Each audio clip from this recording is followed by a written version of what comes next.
So hey guys, how are you all? Welcome to Tsunami. So we are back with a brand new movie on what if Naruto was Overprotective Yasaka, Gabriel movie. But before we start, be sure to subscribe to our channel and like this video. Now let's begin the story. Victory is mine, Yondaime. A cold red eye met vibrant blues as it waited for the inevitable end of its foe. Hands stretched out, chains dangling on each side, it was undoubtedly the final blow. Obito could sense it. Huh. A gasp of air passed through his lips when the man in front of him vanished from sight, leaving no trail. Rasengan. It started as a minor sensation on his back, so insignificant he could have ignored it had it not been for the explosion of pain that followed. He grunted in pain as the ground beneath him shattered from the force that the assault brought with itself. "You are as fast as ever," he managed to articulate. His words were full of disrespect for the man in front of him. Flash. His heart stopped for a moment when his opponent vanished yet again, his bright blonde hair being the only indication that he had reappeared in front of him. Madara, behind the mask, a small smile made its way onto Obito's face. He rose to his full height and stared at his opponent. "I will not let you destroy my village, and I will do everything in my power to make sure it remains safe," Minato, the Yondaime Hokage, whispered, his voice full of authority and confidence. Haha, Obito cackled as he adjusted the mask properly on his face. "You cannot do anything now, Yondaime. Your village will be destroyed, whether by me or the Q." Squelch, not anymore. A lone red eye widened in shock as an ominous spiral of pain began to immobilize his body. Obito tried to speak, but instead of words, only deluges of red rain departed his mouth. His heartbeats rose to unimaginable levels when his opponent, the fabled Namazi Minato, impaled his kunai deep into his chest. It's over. For the first time in his life, Obito truly felt terrified at the words that came out of his teacher's mouth. They were hollow, even more than his own. So the rumors were true after all. Composed as he might look to others, his teacher would do everything necessary when it came to protecting what he loves. Groaning in pain, Obito fell to the ground when his teacher withdrew the weapon out of his chest. "No." A whisper fled his lips as he rapidly placed his hand above the critical wound. It was not supposed to end like this. He was supposed to kill Minato, not vice versa. His red eye widened slightly when he saw his teacher leave the area. No, Obito could not let him leave like this. He still had to hurt him, make him pay for what he caused to Rin. Minato-sen, he tried to enunciate, wanting to at least damage the man emotionally for the last time, but his teacher beat him even in that. "Goodbye, Obito." Obito's heart stopped. A rare smile etched on his bruised face as his lifeless eyes stared at the white clouds above, illuminated by the stars and the moon in the night sky. Soon those clouds vanished as a storm of red began to envelop the whole area, causing Minato to look up grimly. He knew that he would be in for the toughest fight of his life. Muttering a curse and a prayer, he flashed towards the red tempest, while the bright lights of multiple explosions deluged the silent atmosphere.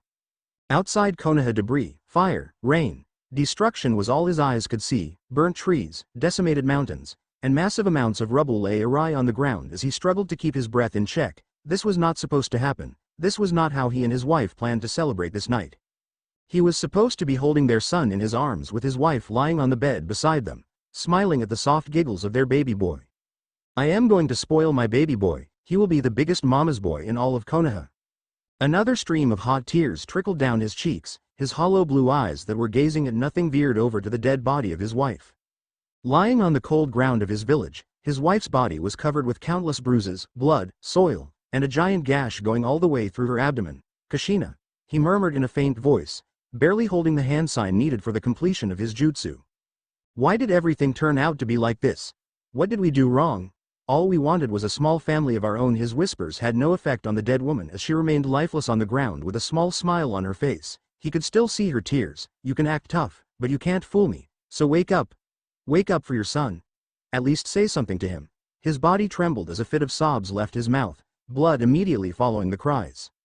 "She is already dead, mortal." A cold shiver scampered down Minato's spine when he heard the plain words of the Shinigami, spoken in that ghastly and hollow voice. They were harsh, ruthless even, but most importantly, they were true. Kushina was dead and there was nothing he could do to bring her back. "I know," he bitterly acknowledged. The Shinigami scowled at the absence of conviction in his summoner's voice. In every other reality, his summoner had always sealed the beast with a confident smile on his face. "You are different from your other resemblances," Namikaze the death god whispered, sharp teeth glimmering brightly in the dark night. "Other resemblances? Did you truly believe this is the only reality to exist? There are infinite worlds, some like yours, others different, some alive, others dead. You and your counterparts from these worlds happen to be mere afterthoughts when seeing the bigger picture." That took Minato by surprise. To find out he wasn't the only him and there were a lot more of him from the Reaper itself, was something he never expected would happen to him. He could by no means predict this tidbit, but still to have this knowledge bestowed on him in his last moments, was surreal so to say, but so was this whole situation. How? He could have asked a multitude of questions, questions that would have eaten away his sanity if he were to survive, but this one question was at the forefront of his mind. The love you have for your family surpasses your resemblances. You are an anomaly. Every other resemblance sealed the beast without another thought. Here you stand, reluctant to do what you have done countless times before.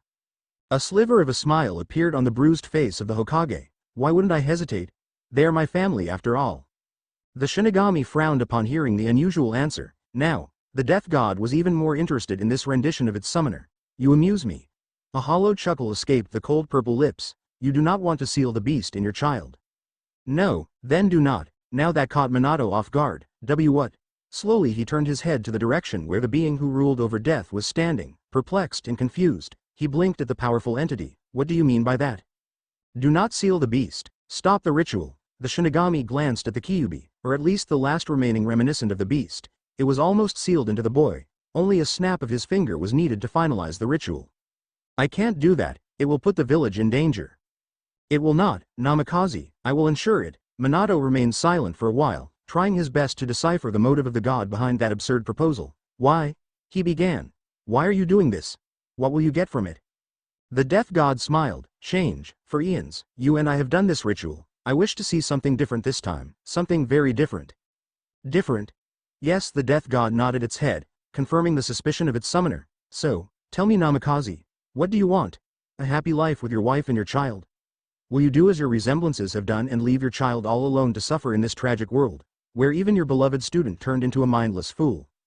The jab did its work as Minato recoiled at the mention of Obito. Why did you do this, Obito? His heart broke into 1,000 pieces again, unable to handle the fact that his own student would do something like this to his family. His thoughts were interrupted when the Shinigami spoke again, this time rather impatiently. Choose. He didn't know whether it was his own will to live or the yearning to have a family beside him. Minato didn't even think about it for a second before nodding his head. I want my family back. Pathetic and selfish as he might sound, he still wanted a family of his own over everything else. Very well, the death god whispered as the temperature dropped down in a matter of seconds. Soon, the cold and marred hands of the death touched its summoner's skin and brought out the object it desired. Ha ha ha ha! Precarious giggles of the Shinigami deluged the clearing with the madness they possessed.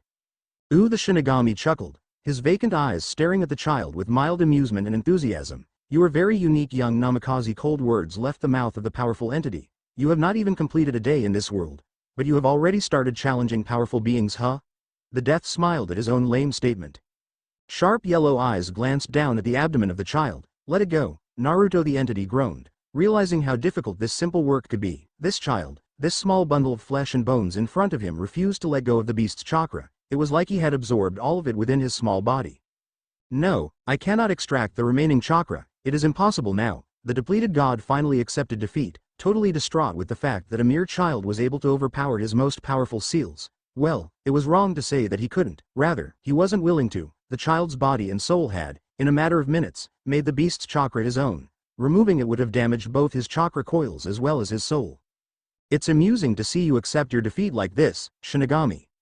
Shinigami froze as soon as he heard a familiar melodious voice. It was her. He was sure of it, and that mere thought was enough to place fear in his mind. Slowly, he turned around, making sure to not look into her eyes. Amaterasu, the death god whispered, his voice as fragile as the child sleeping peacefully on the altar behind him. Amaterasu, the goddess of universe, smiled, coal-black eyes regarding him with curiosity and amusement. You summoned me? She asked, and at the confirming nod of his head continued. Why? A straightforward question fled her mouth. Shinigami paused, his mouth closed due to the lack of an appropriate answer. What should I tell her?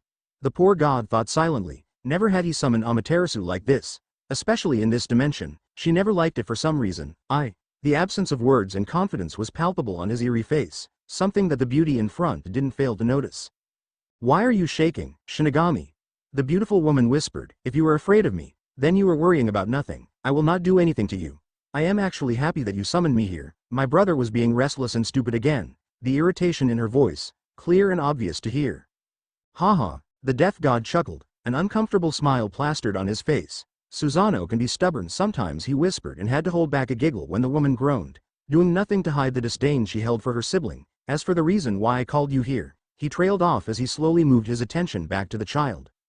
Amaterasu was fast to follow him. A child?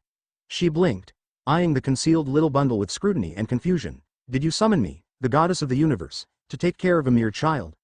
Her exclamation earned a surprised look from the death god, who immediately began to shake his head in fear.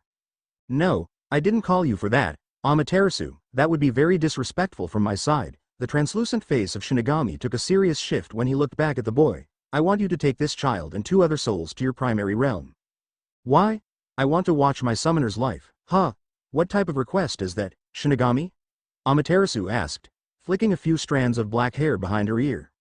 Shinigami kept his calm, abstaining from annoying the goddess any further. It's strange. I know, something like this has never been done before, and that is why I want to do it this time. My summoner, Namazi Minato, is a very powerful individual, Amaterasu. He is once-in-a-generation born prodigy with unparalleled potential, but sadly, he never gets an opportunity to showcase his talent. In every dimension that I oversee, my summoner dies before he can get what he truly desires. What does he desire? A family. My summoner yearns for a family. He will do anything to get a chance to live a happy life with his wife and his child. Anything. Shinigami intentionally emphasized that one particular word because even he knew what the deity in front of him wanted. Amaterasu didn't say anything as her mind was busy assessing the words she had just heard from the mouth of her associate. He might be cunning, evil, and even ruthless, but her subordinate was not a liar. Shinigami was a very honest being, so whatever he had just told her was bound to be true, and if that was the case. Even though I respect you and your judgment, I think you are over-exaggerating the skills of this individual. I don't think. My summoner is far more powerful than any of your followers. The seriousness on his face doubled as an aura of death surrounded his body. Excuse me? Shinigami didn't even blink at her silent threat. My summoner is far more powerful than any of your followers. Even Yasaka, he whispered again, not intimidated by the lady now. If there was one thing he absolutely detested, it was the questioning of his judgment. It was insulting. Amaterasu didn't agree with Shinigami. She had seen Yasaka go all out before.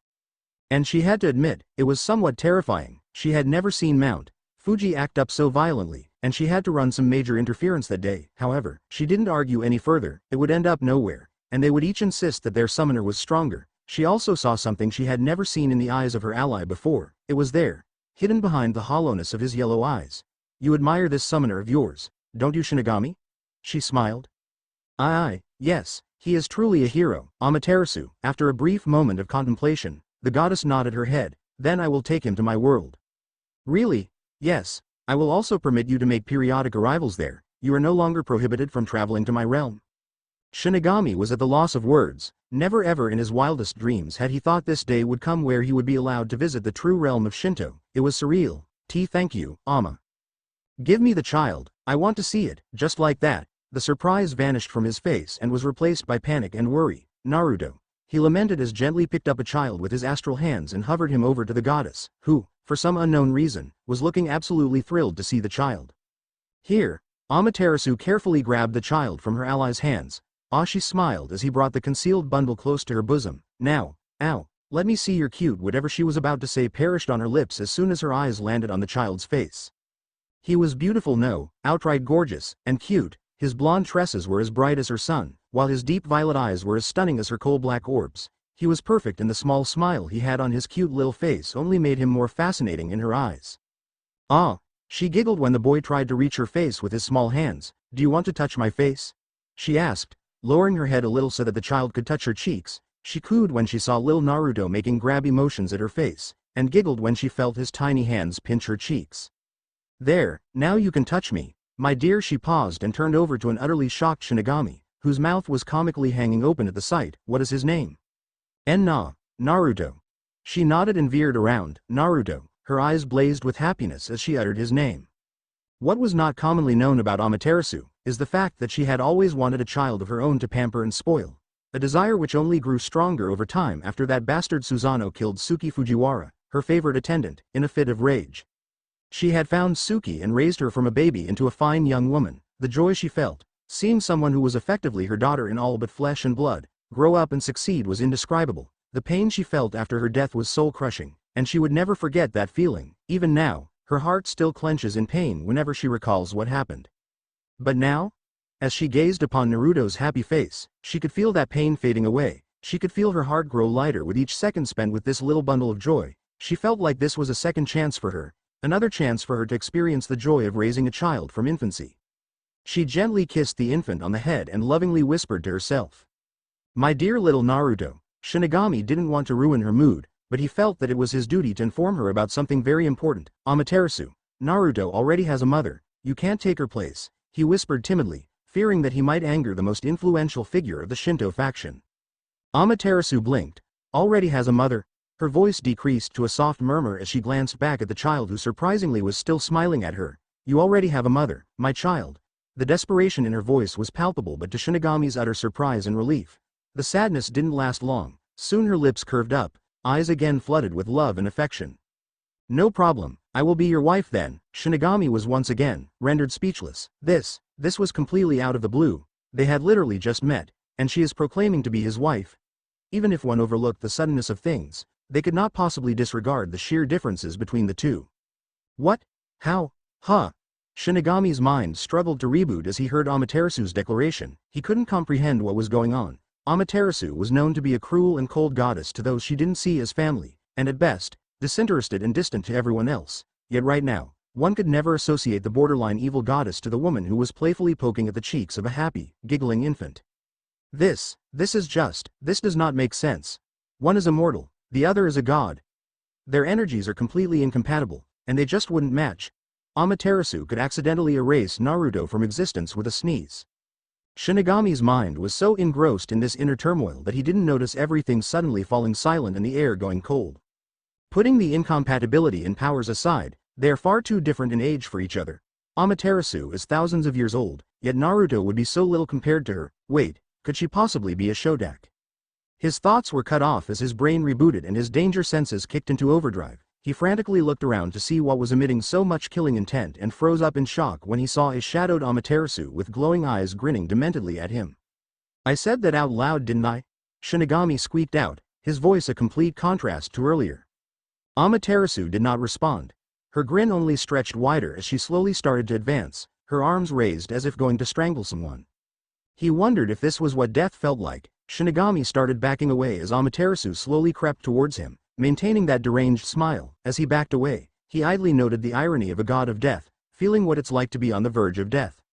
He gazed towards his only hope of not dying permanently and was surprised to see Lil Naruto looking curiously at them. Realizing that this was his only chance, he quickly pointed at Naruto and yelled out, "Amaterasu, your pressure is making Naruto uncomfortable." With that single sentence, the pressure vanished completely, and the air returned to normal as Amaterasu seemingly teleported towards Naruto's side and started cooing at him once again, causing him to start waving his tiny arms around while gurgling cheerfully. Shinigami let out a sigh of relief and prepared to get away from the insane goddess before she noticed, but a cold voice made him freeze up again. "Shinigami, you live this time, but don't think that I will forget about everything you said. You now owe me a favor for sparing your life." As Shinigami started sputtering at the unfairness, Amaterasu's voice cut him off.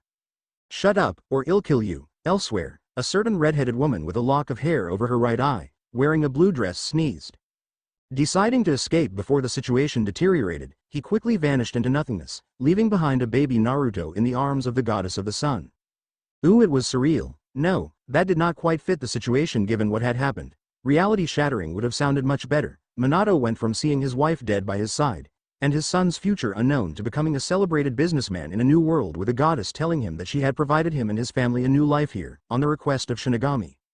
A world where gods, devils, angels, yokai, vampires, and even ghosts existed, no less, a place where the stuff of legends and myths were reality. It made him wonder if something like this was present in his homeworld too. What if they were just unaware of the... Youch! His thoughts were cut short by a kick to his shin, courtesy of the grinning blonde boy standing in front of him. "Haha. Got you, Dad. Mom was right. It is so easy to catch you when you were thinking about dumb things." The 5-year-old smirked at his father, his big violet eyes glittering mischievously as he sprinted around the older man in order to assert himself as an energetic freak. However, the baby-size orange tracksuit he had on his body only made him look cuter rather than an athlete. "Oh, Naruto, what will I ever do with you?" Shaking his head slightly with a small smile on his face, he bent down to ruffle the boy's hair, making him mock pout at being treated like a kid, while internally enjoying the affectionate display. "Naruto, the things that I think about are not dumb or meaningless. They all are a part of the ouch. Okay, stop. I get it. Boring topic, ill stop. Getting your cheek suddenly being pinched by a bored 5-year-old hurt apparently. It hurt a lot. This boy really did inherit his mother's attention span, one that would make a goldfish jealous. Naruto could not listen to his dad for even a few minutes. Moving on. We should be getting back now, son, unless you want your mom to chew us both out for being late for breakfast. The cursed words, ones that should not be uttered, ones that stirred memories of a terrifying memory, were what Minato had just mentioned. Naruto still had a tiny bump on his head that had yet to heal from the 10 days ago when he was 15 minutes late to dinner. Yee, let's go back, quick, quick, don't want to get another bump before this one heals. Rubbing the little bump on his head, Naruto grumbled, looking thoroughly displeased with the fact that his mom hit him so hard for a minor mistake, but then again, she was famous for her fiery temperament. A sharp shiver seized the spines of the gods as they were forced to witness the absolute bloodbath that was transpiring in front of them. It was cruel and horrific to observe. It was expected of the inflictor, as they became infamous in the realm for exacting these kinds of punishments. Amaterasu, leave them, one of the gods, the all-powerful princess of the moon, Tsukuyomi ordered her sister. Self-preservation instincts kicked in after making her declaration to her sibling. The room fell silent after the white-haired goddess repeated her request. Fear raced through her body as her heart rate skyrocketed to unprecedented levels for the first time in a millennium. Hee. Mellifluous giggles of her sister echoed throughout the room, prompting every god present to twist and turn uncomfortably in their respective seats out of fear. My dear sister, Amaterasu finally glanced at the influential deities, her slender fingers dripping with an ominous red mixture of blood and flames. Don't tell me what to do. I am the goddess of the sun. I see everything that happens underneath the sky, so believe me when I say I know what I am doing. Now shut up and let me do my work, she whispered, her face devoid of any emotion. Tsukuyomi scowled at the provided excuse. There was no reason for you to kill someone as insignificant as this rogue devil. Why did you even get involved in this matter in the first place? As far as I know, you don't care about any faction other than ours. Every word was spoken in such a timid manner that most wondered if Tsukuyomi was whimpering instead of arguing. Amaterasu didn't answer. She refused to acknowledge that trivial question of her sister. Tsukuyomi noticed the slight hesitation that crossed her sister's face. Is this related to him? It was a random question, one that came out of her mouth for no reason, but when her sister glanced away, the query proved to be meaningful. I see, she smiled, her lips curved up in the most arrogant way possible, something that scared the other gods because of the possible reactions it could lead to between the two. Even if it were, why would that matter?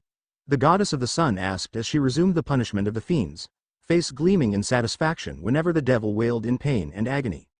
Streaks of beautiful white hair fluttered in the air as Tsukuyomi shook her head, her red eyes filled with nothing but amusement and warmth. If it is related to him. Each and every entity present in the room stopped whatever they were doing and glanced at the white-haired goddess, waiting for her response to the ongoing dilemma. Then kill them all. I don't care about these stupid beings who dared to harm my cute and lovely Donna-chan. The lack of love and forgiveness in Tsukuyomi's voice took everyone by surprise, even the cold-hearted Amaterasu, who looked at her sister with the most unpleasant expression on her face.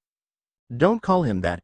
Amaterasu whispered harshly, her cold voice came out threatening anyone who dared to tread into their matter, and needless to say, everyone was content to keep up their distance from the two sisters. Even the mischievous Susanoo, who usually took every opportunity to pick on his sisters, decided to keep well away from the two. Tsukuyomi smiled and adjusted the lengthy yet elegant red piece of fabric around her white blouse and arms. Why would I? He is my Donna-chan after all. She defended her initial proclamations in a voice as sweet as honey. If anyone is going to marry him, then the obvious choice would be me. The temperature of the room dropped, a move that propelled every god to be on their guard. Things were about to get serious, something they really didn't want to be a part of given the topic of discussion. Tsukuyomi, you little bitch. Cold black eyes met the vibrant red as they engulfed the other in a battle of dominance where both participants refused to yield. Do you really think he likes you? I mean, look at you. Slender fingers pointed at the modest body of the moon goddess. Your body lacks the elegance of adulthood, something he likes very much. How are you going to take him away from me if your body can't even keep him happy?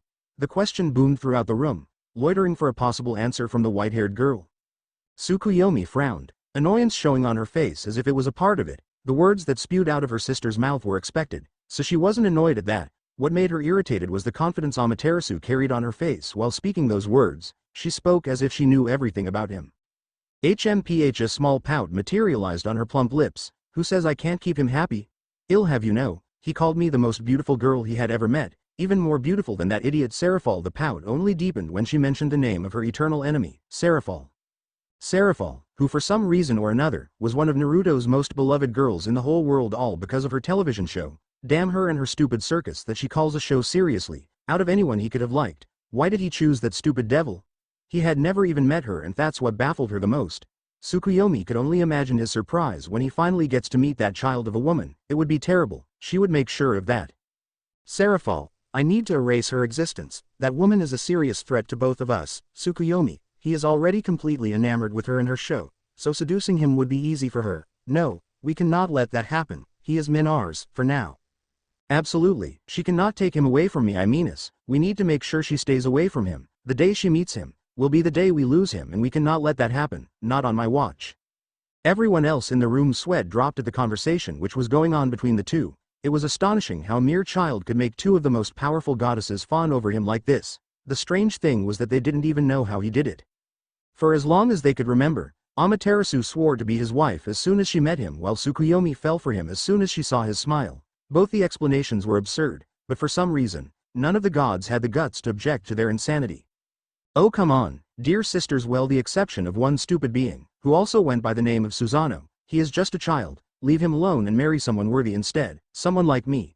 You know, the god of the sea exclaimed in glee, looking very proud at what he had just spoken. Ah, my dear brother. The smile that Susanoo had on his face vanished as soon as his sisters turned their heads in unison towards him, both sporting identical, empty expressions. A lump stuck in his throat when Amaterasu's face suddenly stopped being blank and flashed him that chilling smile that plainly said, I will eviscerate you and use your intestines as a noose. His fear only grew bigger when Tsukuyomi joined her too. Look. Run, Amaterasu whispered, her hair shadowing her fury-laced eyes as she spoke. Huh? If you wish to live, then disappear into the air or sea, whatever you prefer. It was Tsukuyomi who spoke this time, her voice echoing ominously. Understandable, have a nice day. Susanoo squeaked out and vanished, not a moment too soon, as a beam of concentrated sunfire and dust incinerated the spot he was in. Namikaze residence. Kuo say ah. Ah, my little sunshine, say ah. Naruto, say ah. Ah, a bead of sweat appeared on the backside of Minato's head as he watched the unique interaction between his wife and son. The fearful look that his son had on his face only made the interaction funnier. They both are the epitome of stubbornness. He giggled and took a spoonful of ramen broth. And careless eaters too, he added in afterthought as he tasted the thick fluid in his mouth. It was spicy and hot, but most importantly it was unhealthy. They really should stop eating. He was silenced by a hand on his mouth. Confused, Minato looked down and saw that it was Naruto who had placed a hand on his mouth. Hey, he was about to ask for an explanation but stopped when he saw beads of sweat on his son's forehead. Minato, his initial discomfort evolved into fear when his wife flashed him that chilling smile. Heard that it wasn't a question. He already knew his wife had heard him. Otherwise she wouldn't smile at him like that.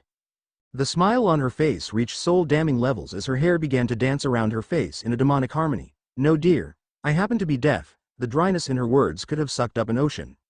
Fuck, he was fucked. There was no escape from his wife's wrath. Kushina. Shush, don't say anything, Minato, I very well know what you meant. But ramen is unhealthy, you can't disagree with that. Kushina went silent for a while. Okay? And? A frown marred her beautiful face. Health can fuck. Language. After giving a sheepish look to her son, Kushina glared at her husband. So where was I? Oh yes, health can go to hell when it comes to ramen. Right, Naruto? Her eyes turned to Naruto, who immediately stiffened under her gaze. Right? The smile on her face wavered a little. Of course. Naruto yelled, giving a mock salute to his mother. Ramen is the food of gods. Nothing can beat it. He finished his statement with a dramatic look on his face. Something that made Minato a little skeptical. It was as if Naruto was trained to respond like this. Spring rolls with sesame? Naruto froze, chopsticks clasped in his fingers as he stared at his father. Baked tonkatsu? The little boy started shaking. Mina, noticing her son was losing the strength to withstand reality, she tried to stop her husband, but it was already too late. Curry udon? Naruto swallowed a lump that formed in his throat at the mention of these delicious foods. Minato smiled. Tell me, son, aren't they better than ramen? His voice was full of mirth as he knew he already won the battle when his son looked away from him. I don't worry about your mother, she won't do anything to you. Naruto glanced at his father and then at his mother before sighing to himself. Whenever they fought, he was constantly compelled to mediate these stupid arguments. No matter what he chose now, he was bound to disappoint one of them. No, and with the most innocent smile on his face, he decided to go with his mother's preference. Stubborn as she might be, she was still the most caring person in the world. One who had spoiled him with her love to no end, not to mention it would be detrimental to his assured existence if he chose to disappoint her. As for his father, well, Naruto was sure he would understand. After all, the man only wanted them to be happy in this strange world. He was also sure that his father wouldn't want him to die for disrespecting ramen. Whatever Naruto was thinking came to an abrupt halt when his mother suddenly grabbed him from the other side of the table and shoved his face into her breasts. My Naru-chan loves his mother so much her fake sniffs only made him smile more. But Kushina pouted at her husband. Silence, Minato. She scolded and bonked him on the head with her free hand. Didn't you hear what my son said? He likes ramen more. It was Minato's time to pout. He's my son too. Of course he was going to say that. He's a mama's boy. My son doesn't like me. A dark cloud of depression materialized right above his head, raining what could be called descent of sad tears. Both mother and son deadpanned at the weird behavior of their family member. The only thing that kept them away from reacting further was the frequency of this behavior. Really? You're doing this again? You've done this over 500 times since he could talk? Even Naruto can tell that you are full of bull. Language. Kushina looked at her son and sighed. Regulating language had to be more challenging than having to carry her son for 9 months. Growing up with these words as part of your daily vocabulary made it incredibly difficult. Naruto just shook his head, knowing very well that his father was faking, but he decided to humor the man. Okay, ramen isn't that good, he groaned, shaking his head in disappointment at himself. Out of all the absurd parents in the world, why did he end up with the most dramatic pair? Really? What? A visible tick appeared on Naruto's head when both of his parents shouted at the same time, one in glee while the other in shock. Yes. Minato smiled. See, at least Naruto knows the harmful effects of ramen on health. Okay, that's fine, go on, change sides. You've betrayed me worse than Anakin betrayed Obi-Wan. Just remember that. Kushina pushed him away from her bosom, setting him down. You don't even know what that means. You've never seen Star Wars. Isn't this also cheating? You're using the guilt card here, Naruto said, completely befuddled by what was going on. No, you always do that. No, I don't. Yes, you do. You don't like me, Naru-chan. Oi. I won't talk to you now. Mama, HMPH, bye. Naruto immediately looked at his father, who immediately began to run away from him as fast as he could. You both are destroying my childhood. But HMPH, bye. Minato sighed for what seemed to be the 1000th time as he waited for his guest in his luxurious office. This guest for whom he was waiting on was a rather important figure in this world, or rather the area from where his company had originated. Zeoticus Gremory. He glanced at the file in front of him. From a simple lookover, the man was a rather important individual of the business world. His company had shares in almost every successful business in the town, from humble cafes to lavish and expensive hotels. The man sustained stakes in everything, but then again, he is a devil. Wealth is incredibly common amongst them, especially if they are from a well-known house like the Gremory. The mirth in his eyes increased a little as he tried to imagine the hidden existences of this amazing world. In the past few years, Minato had seen almost every supernatural creature. Some were kind and peaceful while others were violent and dubious. Of all the supernaturals he had come in contact with, the fallen angels and devils were two of the most vicious. He still remembered having to kill several of them when he first arrived into this world. They tried to attack his family, but he showed them he was no ordinary human. He mentally scoffed at the memory of those fights. Minato-sama. Minato looked at the entrance of his office and smiled when he saw his most trustworthy employee standing there, Takahashi-ji-san. He chirped, no doubt very pleased to see the man after so long. Takahashi Shinmi, a 70-year-old man, also known as the main butler of Namazi House, was someone who had earned himself an important spot in the hearts of the family he served. From the moment Minato arrived in this different world, Takahashi had always been there to support him in his endeavors. His devotion to the well-being of him and his family was something Minato had never seen anywhere else, not even in his own world where respecting Hokage was an integral part of being a shinobi. The guests are here, Minato-sama. Oh, Minato hummed. Wait, guests? His eyes grew a little wide at the new information. He tried to determine who else would have come along to this meeting. Yes, Minato-sama, but from what I remember, Zeoticus was supposed to come alone. Takahashi smiled at his young master. You are absolutely right, Minato-sama, but for some reason, Zeoticus-san has brought some company with him. A small frown appeared on Minato's lips. Whatever, now I have to be more cautious around them, he grumbled. Not at all. Takahashi shook his head, completely negating the concerns of his master. I don't think the people he has brought with him carry any threats whatsoever, he informed and subtly chuckled at the faces his master made after hearing his answer. Should I bring them in now? Might as well, Minato whispered. Oh, dear Kami. When Minato first heard that Zeoticus was bringing some company from the old man, he had expected the man to bring some fairly powerful devils from his peerage. he could have brought the most intelligent person of his peerage, as they likely would have solidified him getting a nice profit from the meeting, but no, Zeoticus didn't bring anyone like that. Instead, the man brought his 2 daughters. One was 5 years old, the same as his son, while the other was none other than the Lucifer of Underworld herself. I am sorry, Minato. The distinct voice of Zeoticus brought him out of his surprise. I didn't want to bring them here, but they are both incredibly stubborn and really wanted to meet that handsome owner of Whirlwind Company. The red-haired devil laughed at the end of his statement as a thin layer of blush spread over Minato's face. Oh, Minato rubbed the back of his head sheepishly. Zeoticus nodded. Let me introduce you to them. With that said, he glanced at his daughters, who immediately stopped fighting each other as soon they saw their father turn his head. Rias, the youngest girl, perked up at her mention. Salah, come and introduce yourselves. At the climax of his guest's words, Minato found himself encircled by 2 almost indistinguishable girls. The only dissimilarity, aside from the obvious age difference, being their hair and eyes. While the younger one had beautiful red hair like his wife, the older daughter, on the other hand, adorned herself with equally fascinating brown hair, a trait he thought she had obtained from her mother's side. Hello. A warm smile blossomed on his lips as he greeted the 2 sisters, making sure they would feel no threat coming from him. Salah, the older one, was the first to return his gesture. Hello, Mr. Minato. Surprising the blonde man yet again, the girl chirped in response. I am the biggest fan of the okonomiyaki that your restaurants prepare. It's simply a masterpiece.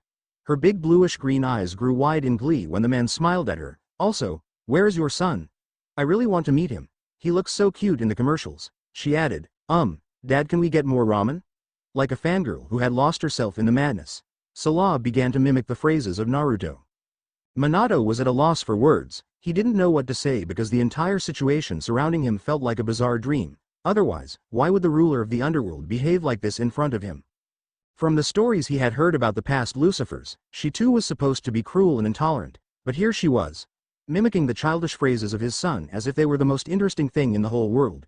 His eyes twitched and lips quivered when he was cut short by an equally enthusiastic Rias. Yeah. A gleeful Rias joined her sister in her absurd recreation. Naruto is cool and all, but I like you more in the commercials, especially when you were with Ms. Kushina. You two look so amazing together. Lil hearts twinkled in her enormous eyes as she glanced at the husband of her idol. Ms. Kushina is amazing. She is like a goddess from the Oturan anime series. The adoration that the girl held for Kushina made Minato a little bit uneasy.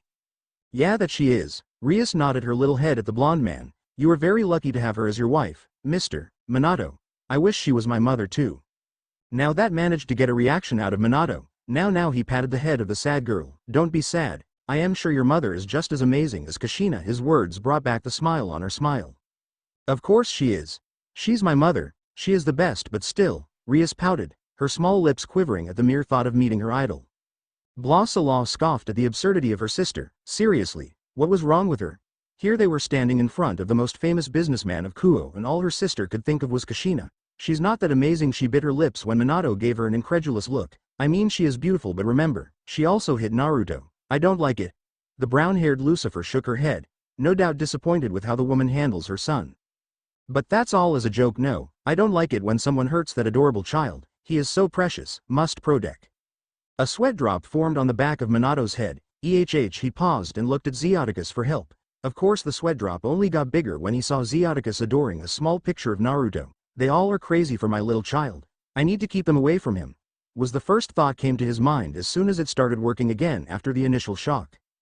Takahashi, who was watching everything from the sides, chuckled at the scene in front of him. It was truly amusing, to say the least. Minato-sama finally gets to see how different devils can be. Another chuckle left his mouth when he saw little Rias nudge his master's elbow, only to kiss him on the cheeks when he bent down to listen to her query.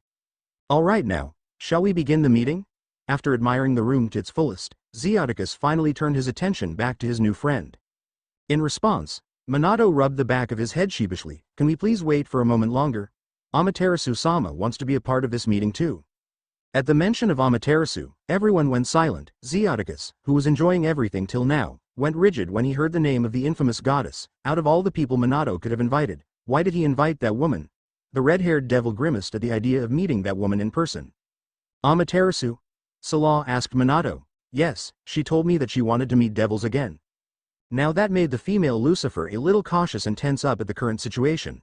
Amaterasu was someone who had hardly ever shown any interest in any other faction except for her own, so, to be on her watchlist was something most from other factions wanted to avoid. That woman was cruel, outright heartless sometimes, Salah had seen how that woman had obliterated an army of fallen angels without a tinge of remorse on her face. Why?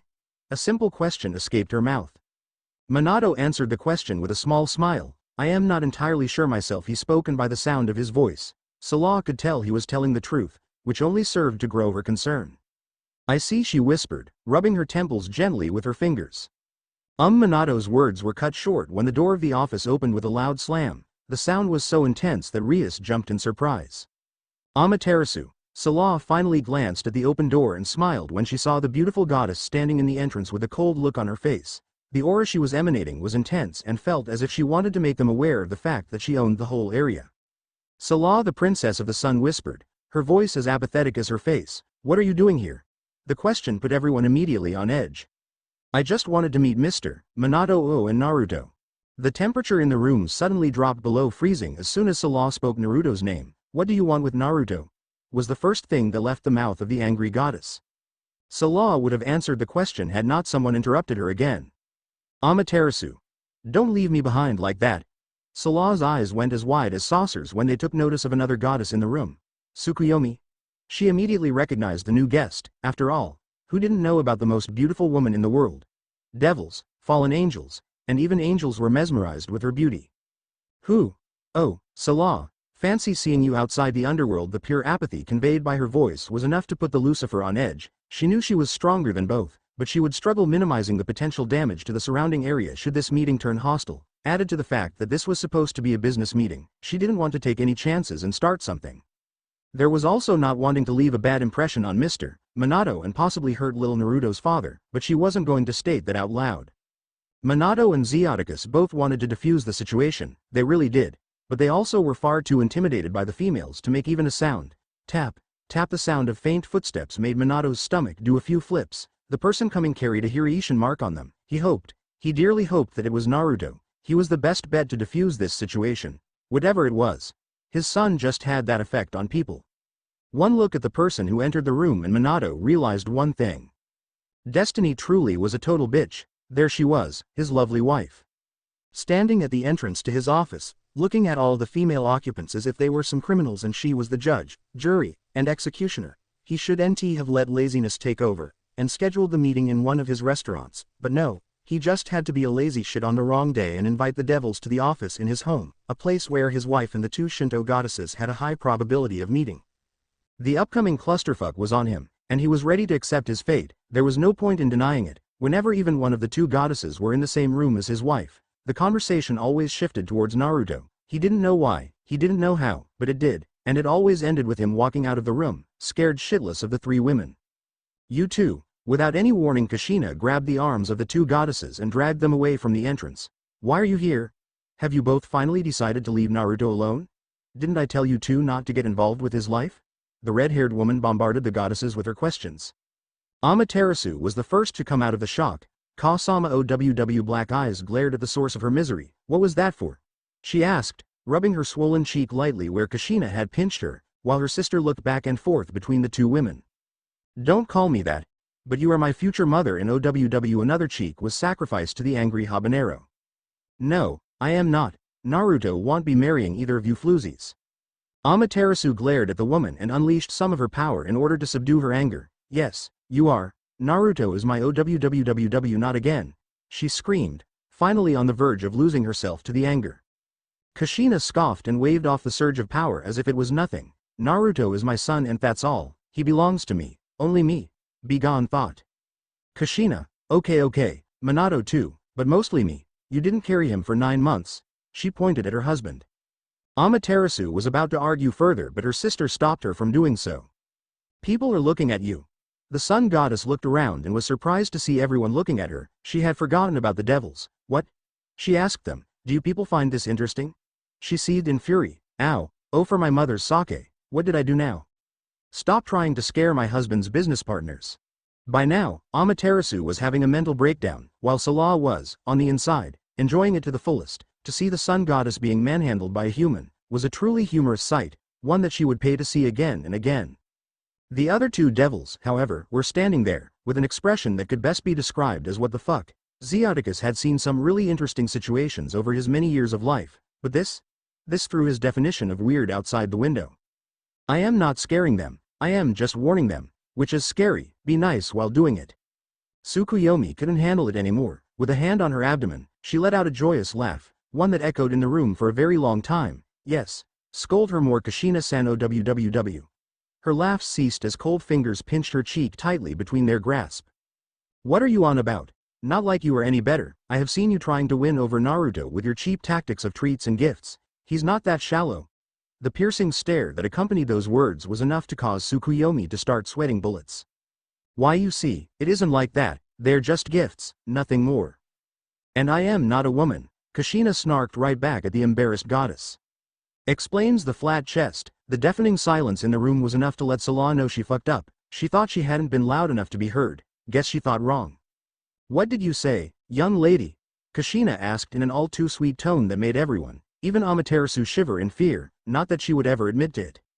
Salah, for the third time in her life, felt true fear. The wrath of a mother was nothing to look down upon. She knew that firsthand. The feelings were only accentuated by the way that Kushina's hair started floating and splitting themselves into 9 different strands, each flailing around menacingly. She started sweating profusely. There was no other word that could describe what she was seeing. A demon.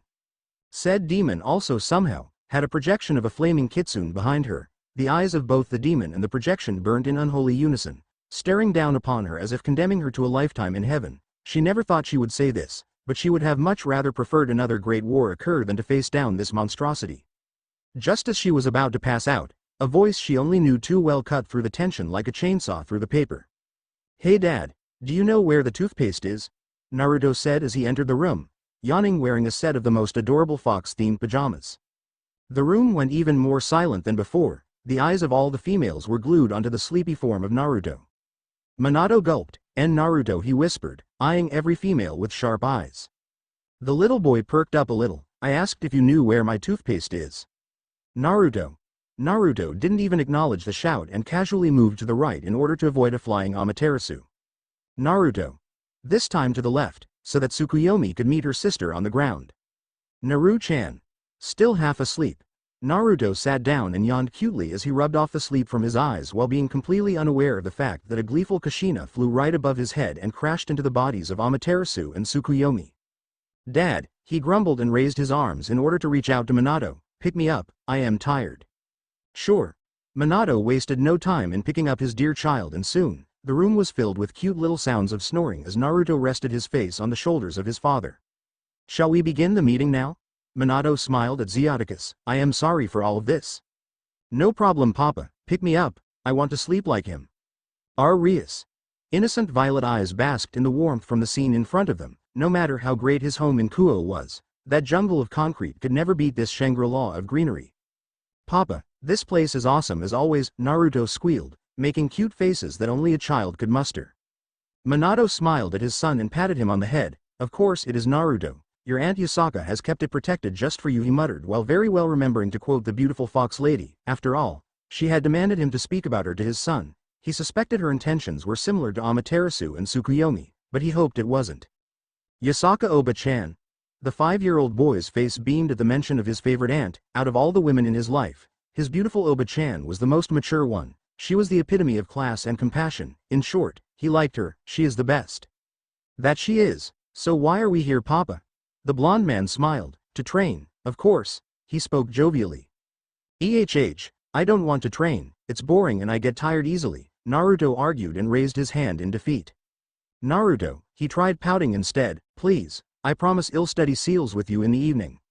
No, you need to train, Naruto. This world is a very dangerous place. We need to be very careful and stay active with our training in order to live without worrying.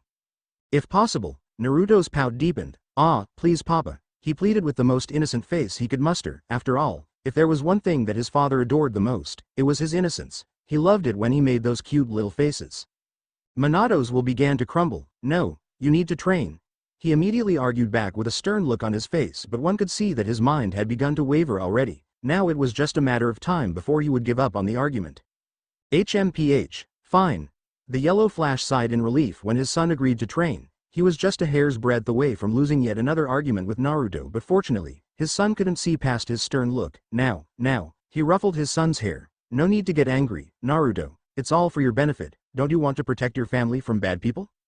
Naruto wasted no time in answering that question. Of course, I do. I'll protect you all. Don't worry about that, Papa. It's just that I don't want to get sweaty, you know? He shook his head, a feeling of defeat all over his face. Well, this sweat will pay off in the future. It better pay off, otherwise I'll tell Mama that you have been hiding her instant ramen for a year now. An ice-cold shiver went up Minato's spine. I am not doing anything like that, Naruto. He tried to bluff his way out. Oh really? Naruto smirked at his father, and for the first time in his life, Minato was scared of his son's cute face. Takajii says otherwise. Takahashi? The blonde man questioned. Was his innocent-looking old man betraying him from the shadows? No, he couldn't believe that. There was no way Takahashi would betray him like that. He was his most loyal subordinate. I don't believe you, Naruto. The 5-year-old blinked at his father's statement. Why not? His head tilted to his side in confusion. Because he is very loyal to me. Oh, Naruto's lips formed a cute little O as he stared at his father's face. Well, he is loyal to me too. Takajii is my most loyal subordinate, he claimed, arrogance replacing the innocence on his face for a short period of time. It was rare for him to get an upper hand on his dad, and now that he had it, he was for sure going to enjoy it while it lasts. Really? Yup. He pledged his loyalty to me. Minato frowned, no doubt a little peeved by the fact that his subordinate would do something like that. Takahashi was supposed to protect his secrets. Well, aren't you clever for a 5-year-old? At that, Naruto puffed out his chest in pride. Of course I am. Naruto Namikaze is awesome. He yelled and began to jump high in the air in excitement. My brilliant son. Minato wasted no time and grabbed his son in his arms and began to walk towards the nearest river. Papa, you are the best. Naruto was confused. Taking a few steps with his small feet, he couldn't help but wonder what the hell he got himself into. From what he could remember, his father told him that they were visiting Kyoto for a short session of physical training and chakra manipulation, but when his eyes moved around to take a look at his surroundings, he knew that his father had conveniently omitted the other reason for their visit. There was no way he had brought him here to just train with him. What the hell, Papa? Why are we? His small mouth was abruptly silenced by the big hands of his father. Naruto, don't say stupid things here. We are in Kyoto right now. Violet eyes diminished behind the tiny eyelids as Naruto groaned at the response he had just received from his father. Oi, come on, Papa, we're supposed to be training, right? He asked and couldn't stop his lips from forming a scowl when his father nodded his head. Then what are we doing here? You know, I don't like these hybrid humans, right? He spoke and made sure to whisper out the last part, otherwise only Okami knew what could happen with them. Minato bonked his son on the head. Naruto, they're not hybrid humans. He whispered and looked around to make sure no one heard him. They're yokai, a faction with a very good reputation in this world. I guess, but they're still weird. His 5-year-old tongue became stuck in his mouth when he observed an individual that could be depicted as a hybrid of human and crow passed by on his right.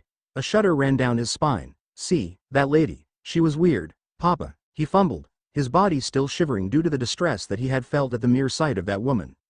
She was not scary. The shivering stopped. Of course you would say that. She was thick, after all. A shroud of red covered Minato's cheeks. Naruto, he shouted, his face now as red as his wife's hair. What did why did? Fuck it. Who taught you that word? The distress of the man only increased when his son gave him an all-knowing look. Takahashi Jii did. He told me that you use this word to appreciate women that you like, and told me that I should use it too for the women that I'll like in the future. Minato's embarrassment rose to such a high level that it could have made heaven reachable for a second. His son, his little cute son, was already being tainted by the evils of this world. Naruto, he kneeled down in front of the little boy, who was no doubt confused as to why his dad was acting so strangely all of a sudden. That word is not good, disrespectful to women, and I don't use it. Takahashi Jii must have been joking with you because that word is very offensive and usually. Liar. Naruto gently bonked his father on the head, earning a little groan from the man. Bad Papa, don't lie. I've heard you call Mama thick, HMPH. But your mother is a different story, Naruto. She is my wife and I can use it in front of her without any worries. Still skeptical of his dad, Naruto decided to test the certainty of the statement himself. Hey, he called out to a random lady who was standing across the street. She was just like the other lady who he had seen a while ago and was perfect to test his father's innocence. My papa wanted me to tell you he thinks you're thick. The boy frowned upon the silence that followed his statement. What happened? He thought as he looked around him to decipher the reason for the silence. Minato, on the other hand, was in complete turmoil. Fuck, he whispered under his breath, he was screwed. No matter what the woman's next words were, if she reacted poorly, it would end up attracting quite a crowd, possibly making Minato want to die of shame. And Kushina would also find out eventually. On the other hand, if she reacted positively and tried to flirt with him, Naruto was bound to spill the beans to Kushina. It was a terrible lose-lose scenario he found himself in. He really didn't know which scenario was worse. Either would result in a slow and painful death at the hands of his lovely wife. Minato wondered where his son learned to use his innocent nature to manipulate people. Seeing the woman blush, Minato knew that a quick escape would be his only option for a continued assured existence from his wife. Hastily grabbing Naruto by the collar and lifting him up, he vanished in a yellow flash, leaving behind a blushing and slightly confused yokai. The man, whoever he is, was quite handsome, so much so that she was sure that he could turn a straight man gay and a lesbian straight just by smiling at them.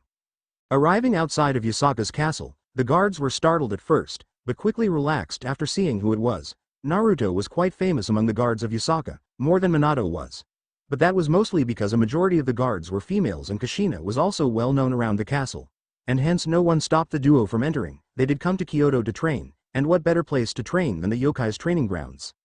The fact that Yasaka was quite partial to the blonde child and allowing them to use her personal training grounds certainly made things easier for the father and son.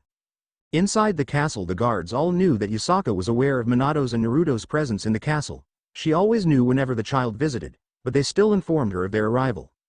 More out of duty rather than to actually inform her, giving a slight nod to her attendant who had been the one to bring the news to her, she wrapped up whatever work she could in the time it would take the two to reach her office. She was absolutely loath to keeping Naruto waiting. She moved the papers from her table and arranged them in neat piles to be filed later.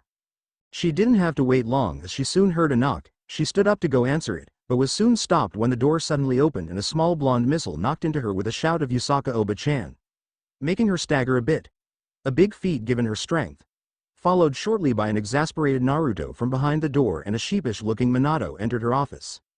Yasaka stopped the man before he could start apologizing for Naruto suddenly barging in her office without permission. She was well aware of just how long his apologies could go on for, and had no plans to entertain them when her time could be better spent with Naruto, pampering him to the best of her abilities. Oba-chan, how are you? I missed you so much, it's been so long since I last saw you. How is work? Are the weird people giving you trouble? Many more questions left his mouth at a rapid pace, barely giving her time to even listen to them all. Chuckling slightly, she picked up the boy using one of her tails, earning a slight yelp from the blonde, followed by him getting lost in the sheer softness of the second tail that came up to tickle his face, hugging the tip, tickling his cheek to his chest and nuzzling his face against the part that stuck out. Soft as always. Wow, what does she use to keep them so soft? Bah. They were questions that could be answered later when he wasn't busy snuggling his face against her tail. This is why his Oba-chan was the best. She let him have fun with these amazing tails. He shamelessly ignored his hypocrisy in finding other yokais weird but loving her tails. Seeing this, Yasaka couldn't help but let an amused smile appear on her lips. As she glanced towards Minato, her smile only increased seeing the exasperation in the man's eyes. She was a faction leader known throughout the pantheons, one whom Naruto considered family, but image was still a thing. And he dreaded the day when Naruto would meet an important figure who wasn't half as lenient towards others, child or otherwise, and it was bound to happen considering the fact that only a very, and he meant very, small minority of the supernatural world was a part of the lenient group. Please calm down, his innocence is what sets him apart from everyone else. Let him enjoy this while he can. You know how cruel this world can be. I know you are aware no faction is guiltless when it comes to committing atrocities against the innocent, even the biblical heaven. I know Yasaka-san, but I can't help but worry, how long before his innocence becomes naivety?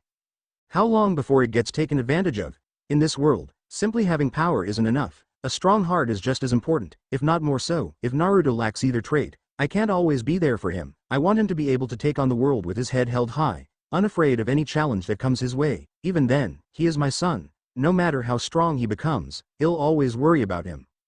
Minato did have a point. It was natural for him to worry.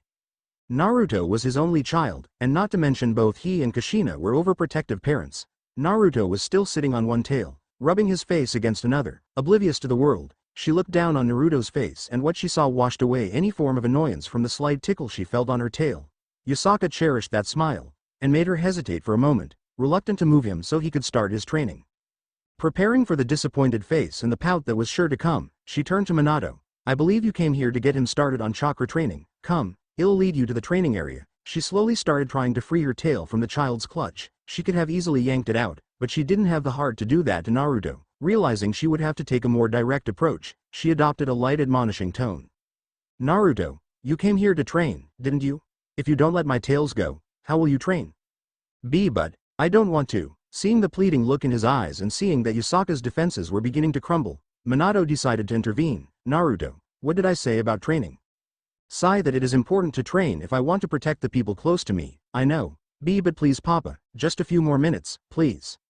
We will be back soon, you can cuddle with your aunt then, let's go. The sooner we start, the sooner you can play with Yasaka. Seeing that his dad was unwilling to budge, Naruto let go of the tail he was cuddling. The reluctance on his face challenged Minato's resolve on training, and jumped off her other tail. He began to walk so dejectedly and slowly out of her office. Minato nearly cancelled the training to allow his son more time with the kitsune, but held firm to his convictions. Please follow me Minato-san, I'll take you to the grounds. Festival grounds. Gion Matsuri was one of the biggest festivals the people of Kyoto celebrated annually during the warm month of July. The huge festival was committed to the cleansing of unwanted entities and was carried out in the holy shrine of Yasaka. During the whole month, the city of Kyoto was decorated like a newly wedded bride, and yokai from all over the world visited in order to take part in giant parades and spend quality time with their families. Traditionally, it was an event that one could never forget, but unfortunately, our little Naruto hated being in a place filled with so many people, especially when the crowd consisted solely of odd-looking humans, hybrids, and supernatural beings. Oh!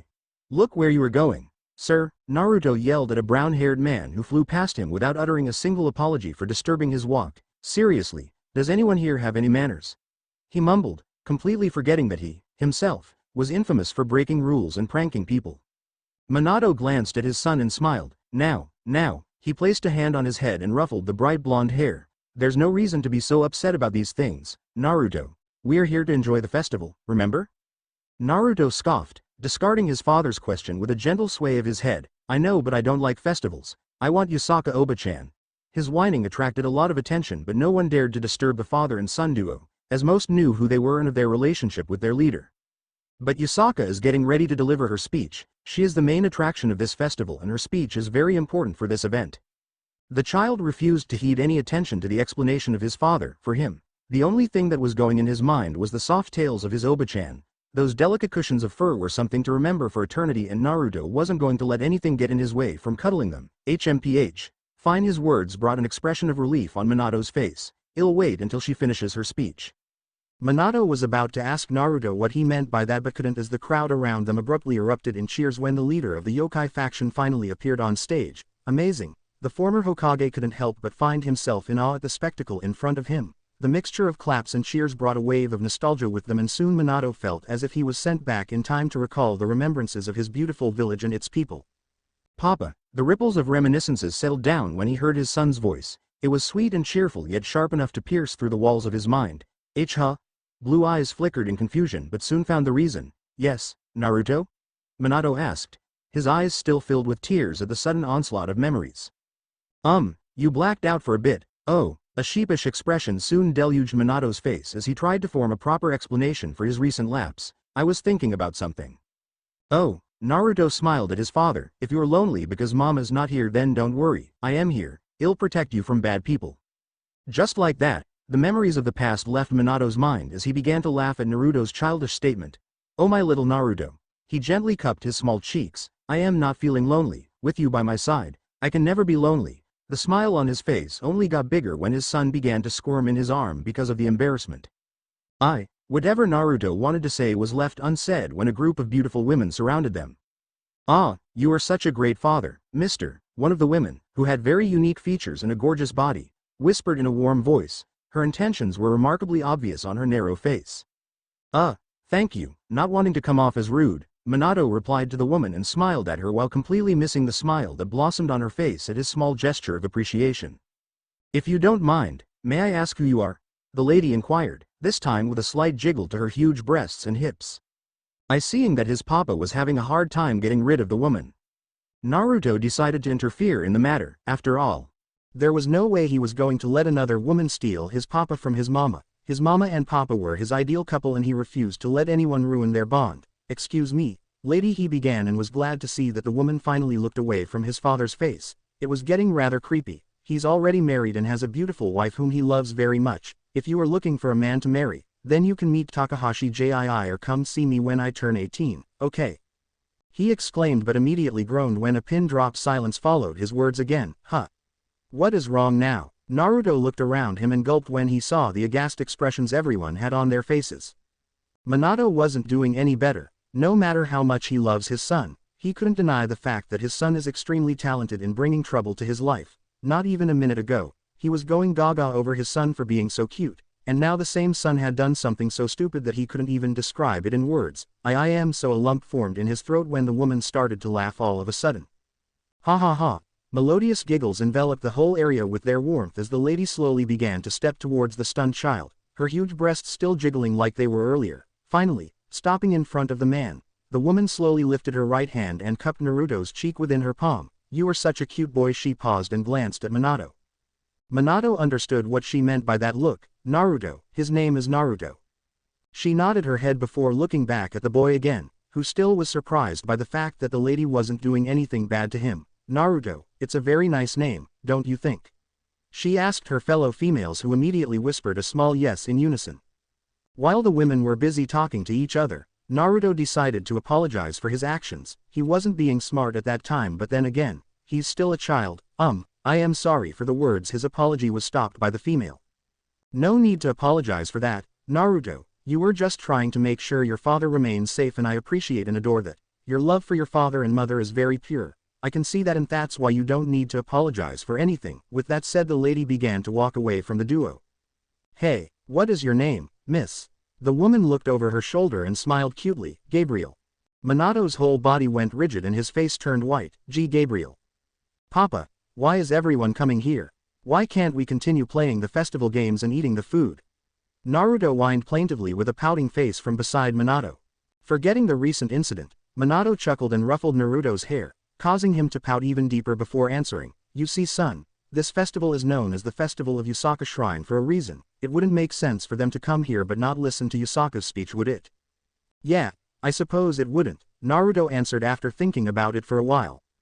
The pair stood in silence for a while longer, observing the crowd entering the courtyard from a small ledge underneath the massive sakura tree in the middle of the area. The courtyard was a very large, rectangular area which split off into 4 different sections on each side. Directly to the north was the Grand Palace, a foreboding building of traditional Japanese design with many different rooms including the armory, homes to officials and retainers, and guest meeting rooms for any foreign dignitaries. It also contains the main portal to Takamagahara. Although it is very rarely used nowadays, very few mortals are ever invited to the heavenly realm, and the ones that are usually taken directly there by the gods. However, if one were to look at it right now, nobody could call it foreboding at all. Quite the contrary. In fact, there were many lanterns swinging from the curved edges of the roofs, and numerous good luck and well-wishing posters adorned the normally blank walls of the palace. To the west were the royal gardens, a place of serenity and agricultural miracles, as well as being the second largest sector in the palace. Only behind the Grand Palace itself, the gardens were not only there for decoration. They also served to grow some of the rarest fruits and vegetables known to all of the supernatural kind. It was rumored that some of the plants there, if harvested and processed correctly, had the ability to twist reality itself and grant the user any wish, no matter how outrageous it was. Of course, when the rumor got out, the place was constantly the target of thieves. Thus the inner sanctum was completely closed off to the public. Anyone who wished to enter the publicly available area were to be thoroughly searched and scanned. To the east were the training grounds. There wasn't anything particularly special about these, except for a few runes which automatically cleaned and tidied the area up after any usage. Look! There's Oba-chan! Naruto suddenly exclaimed, pointing at the podium set up in front of the main palace. Indeed, standing in front of the main palace was none other than the person the festival was named after. Yasaka, the ruler of the yokai, and Kyoto. She was looking as majestic as ever, her blonde hair carefully combed and her 9 tails proudly on display. The golden kimono she wore seemed to glow under the pristine moonlight, and the lantern somehow dimmed when she walked up to the podium. Her posture screamed confidence and benevolence. Her mere appearance drew the attention of everyone gathered. Welcome all, to the Gion Matsuri festival. She began in a regal voice that echoed throughout the courtyard. I am Yasaka, and I am glad that you could all make it tonight to join us in this celebration. Undoubtedly, you are all tired from our food and exhibits, so I will keep this brief. The audience was entirely captivated by her speech, including Minato. Wow, she sure knows how to keep an audience's attention, Minato thought. Impressed at her ability, as a Hokage, he knew how difficult it could be to speak to such a large crowd, much less keep their attention constantly on him. The fact that Yasaka was achieving such a feat seemingly effortlessly was truly a testament to how talented she was in speaking to the public. Yasaka sure is amazing, isn't she, Naruto? Minato spoke, her eyes still glued upon Yasaka's brilliant form. Hearing no response from his son, he looked down to his right expecting to see Naruto sleeping or something similar. What he didn't expect was to see the grass that they were standing on. Feeling the panic rising from within him, he quickly looked around trying to find his wayward son.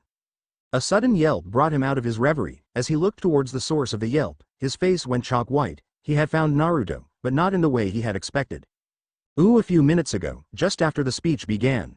Boring and irritated Naruto thought as Yasaka started speaking, why did we have to leave the food and game stalls just to hear Oba-chan talk? We could have taken some food and games here while listening to her, but no, we just have to leave the fun stuff behind.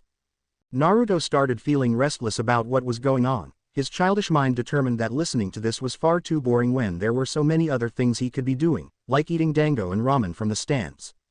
While confined to the courtyard, Naruto took this opportunity to gaze around. He searched for anything that would relieve him of his boredom. His eyes then aligned upon 9 flowing tails on the podium.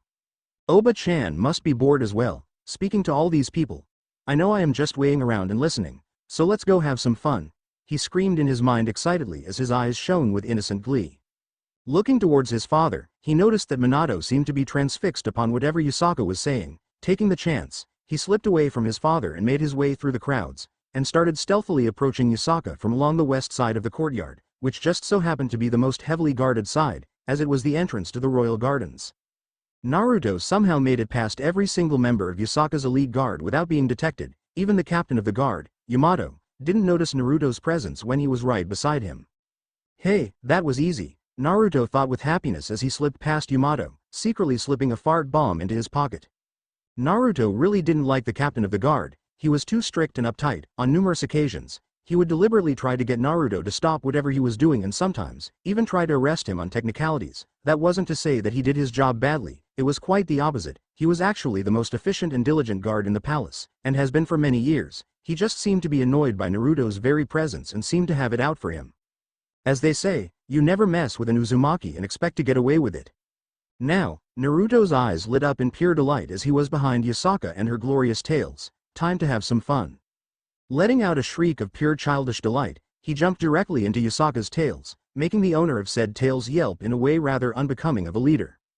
Yasaka was mortified. She was doing so well with the speech that she had prepared over the last fortnight and was delivering it to perfection, when she felt a sudden intrusion upon her tails. Letting out a very girly squeal, she whirled around with her hands full of foxfire, her face the very definition of rage, prepared to obliterate whoever dared to interrupt the speech she so carefully prepared, and more importantly, touch her tails. She would allow nobody to touch her tails, well, nobody except for one person. The fire in her hands instantly died down and her face morphed from pure rage to one of fond exasperation as she saw the only person she would allow to fondle her tails playing around in the sea of fur. Naruto had his eyes closed in pure bliss as he gently caressed the golden furry tails of Yasaka. Luckily, he didn't see the angry visage of Yasaka earlier, nor did he sense the intensity of her flames. Instead, he was busy drowning himself in the sea of fluffiness that was unparalleled by anything in the world. Upon observing the peaceful look of Naruto, Yasaka truly couldn't remain angry at him anymore. He just looked so cute with that face and she just wanted to hug him and keep him for herself forever. The fact that the stroking felt incredible and the arousal she felt from his actions totally didn't play a part in her decision whatsoever. However, a sudden shout broke her out from her thoughts and what she saw actually brought back some of the rage she felt earlier. Her captain of the guard, Yamato, was shouting angrily at a teary-eyed Naruto, who was trying to hide himself in her tails. She could feel the distress emanating from her adorable little nephew and was prepared to put Yamato in his place when the moon suddenly glowed and a beam burst forth, blinding everyone. Minato's panic quickly transformed into anger as he witnessed what was going on. Sure, Naruto needed some stern talking to after the stunt he pulled, but going so far as to call his son a useless cretin was going too far. He had experience with such people during his tenure as Hokage, and he knew that Yamato's anger was partially due to his pride being absolutely crushed by Naruto. He had basically, without any effort, succeeded in slipping by all the elite guards, getting close to Yasaka and surprising her. It was Yamato's job to prevent such occurrences from happening, and the fact that a small child could do something like this must have infuriated him. Deep down, he was immensely amused and proud of Naruto for evading all of Yasaka's elite guards, especially since none of them were weak at all. If they were still in the elemental nations, he would rate the guards as on the same level as his mid-ranking Anbu, with the captain being a definite high-ranking one. The fact that his son was able to slip by them all without any one of them noticing whatsoever truly made him feel joy. Just as he was about to go up there himself to reprimand the captain, he was blinded by a bright blue beam. Oh no, he thought as his vision returned, earlier panic coming back with vengeance, because he only knew of one person who could cause the moon to shine so brightly. His fears were proven correct when the imposing form of Tsukuyomi appeared from the light, with a murderous look on her face. Well, at least Amaterasu isn't here, he thought with some relief. Boom. He began cursing to every single god out there when an explosion of pure sunfire erupted from beside Tsukuyomi. Both Tsukuyomi and Amaterasu were glaring daggers at Yamato, who had already wet his pants out of fear, with pure murder glowing in their rage-filled eyes. Even Yasaka was looking scared of the two strongest and arguably most bloodthirsty goddesses of their pantheon. How dare you insult my Donna-chan like that, pest? Tsukuyomi spoke in a whisper that permeated through the courtyard, which went eerily still and silent. The gathered guests stricken with fear at what was going on. You, a lowly nobody, dare call my beloved a useless cretin? Amaterasu murmured out through her teeth, flames forming around her feet and arching upwards. Donna-chan? Beloved? The entirety of the guests thought as one with horror as their minds struggled to reboot from the bombshell that was dropped on him. They did not know whether to feel jealous of the fact that someone had the heart of the two most beautiful Shinto goddesses, or pity because they had the attention of the two most bloodthirsty goddesses. That's not even counting the fact that he was just a child, yet he had not one, but two goddesses chasing after him. And you? Amaterasu exclaimed, pointing at a bewildered Yasaka, why is he playing with your tails? Yasaka felt her fear vanish, immediately replaced with irritation. Naruto wasn't Amaterasu's, and she would make sure that the goddess knew it. Is that a problem, Amaterasu-sama? Yasaka spoke in a formal tone towards the angry goddess. Why are you even asking that? Amaterasu almost screamed at Yasaka, her power starting to fluctuate wildly. He is mine, and mine aloe. Tsukuyomi let out a pointed cough before Amaterasu could finish that sentence. I mean ours. He is our beloved, Amaterasu said with finality as she pointed towards Tsukuyomi and herself. Yasaka felt the irritation getting more poignant by the second. Opening up her fan, which was hidden in her sleeve, she placed it so that the fan was covering her lower face, leaving only her narrowed eyes visible from above it. Pardon me, Amaterasu, but it seems that you are misunderstanding something, Yasaka said, dropping the sama suffix from Amaterasu's name. Naruto is still only a child, he is far too young for any of you two. The gathered crowd was now surreptitiously filtering out from the southern gate, escaping for their lives. They could feel the tension rising between the three gorgeous women, and they wanted no part in it. They had all seen or heard of what the two goddesses could do when provoked, and they didn't want their ire to be directed onto them. Are you saying that we are old? Tsukuyomi whispered again, her voice starting to take on the dual tone she used when she was about to lash out. You have the gall to say that, when all three of us know that you want him for yourself? You yourself are also too old for him, Amaterasu said without emotion, her face completely blank. I do not want him for myself. Yasaka immediately protested, losing her composure and waving her fan around. I just want the best for him, that's all. Despite what she proclaimed, deep down she knew what Amaterasu and Tsukuyomi said was true. She did want Naruto, but just couldn't bring herself to admit it. She started feeling the anger from earlier, return in full force, amplified 10 times. And how do you know what's the best for him? Tsukuyomi said, her dual voice becoming more prominent. Because actually he talks to me, unlike you old hags, Yasaka shouted out, her presence flaring wildly around her and her eyes started glowing with power. What did you call us, you bitch? Amaterasu and Tsukuyomi spoke in unison, their combined power causing the earth to start shaking and the air began to feel extremely heavy. Just before things could get out of hand, a male's voice cut through the air.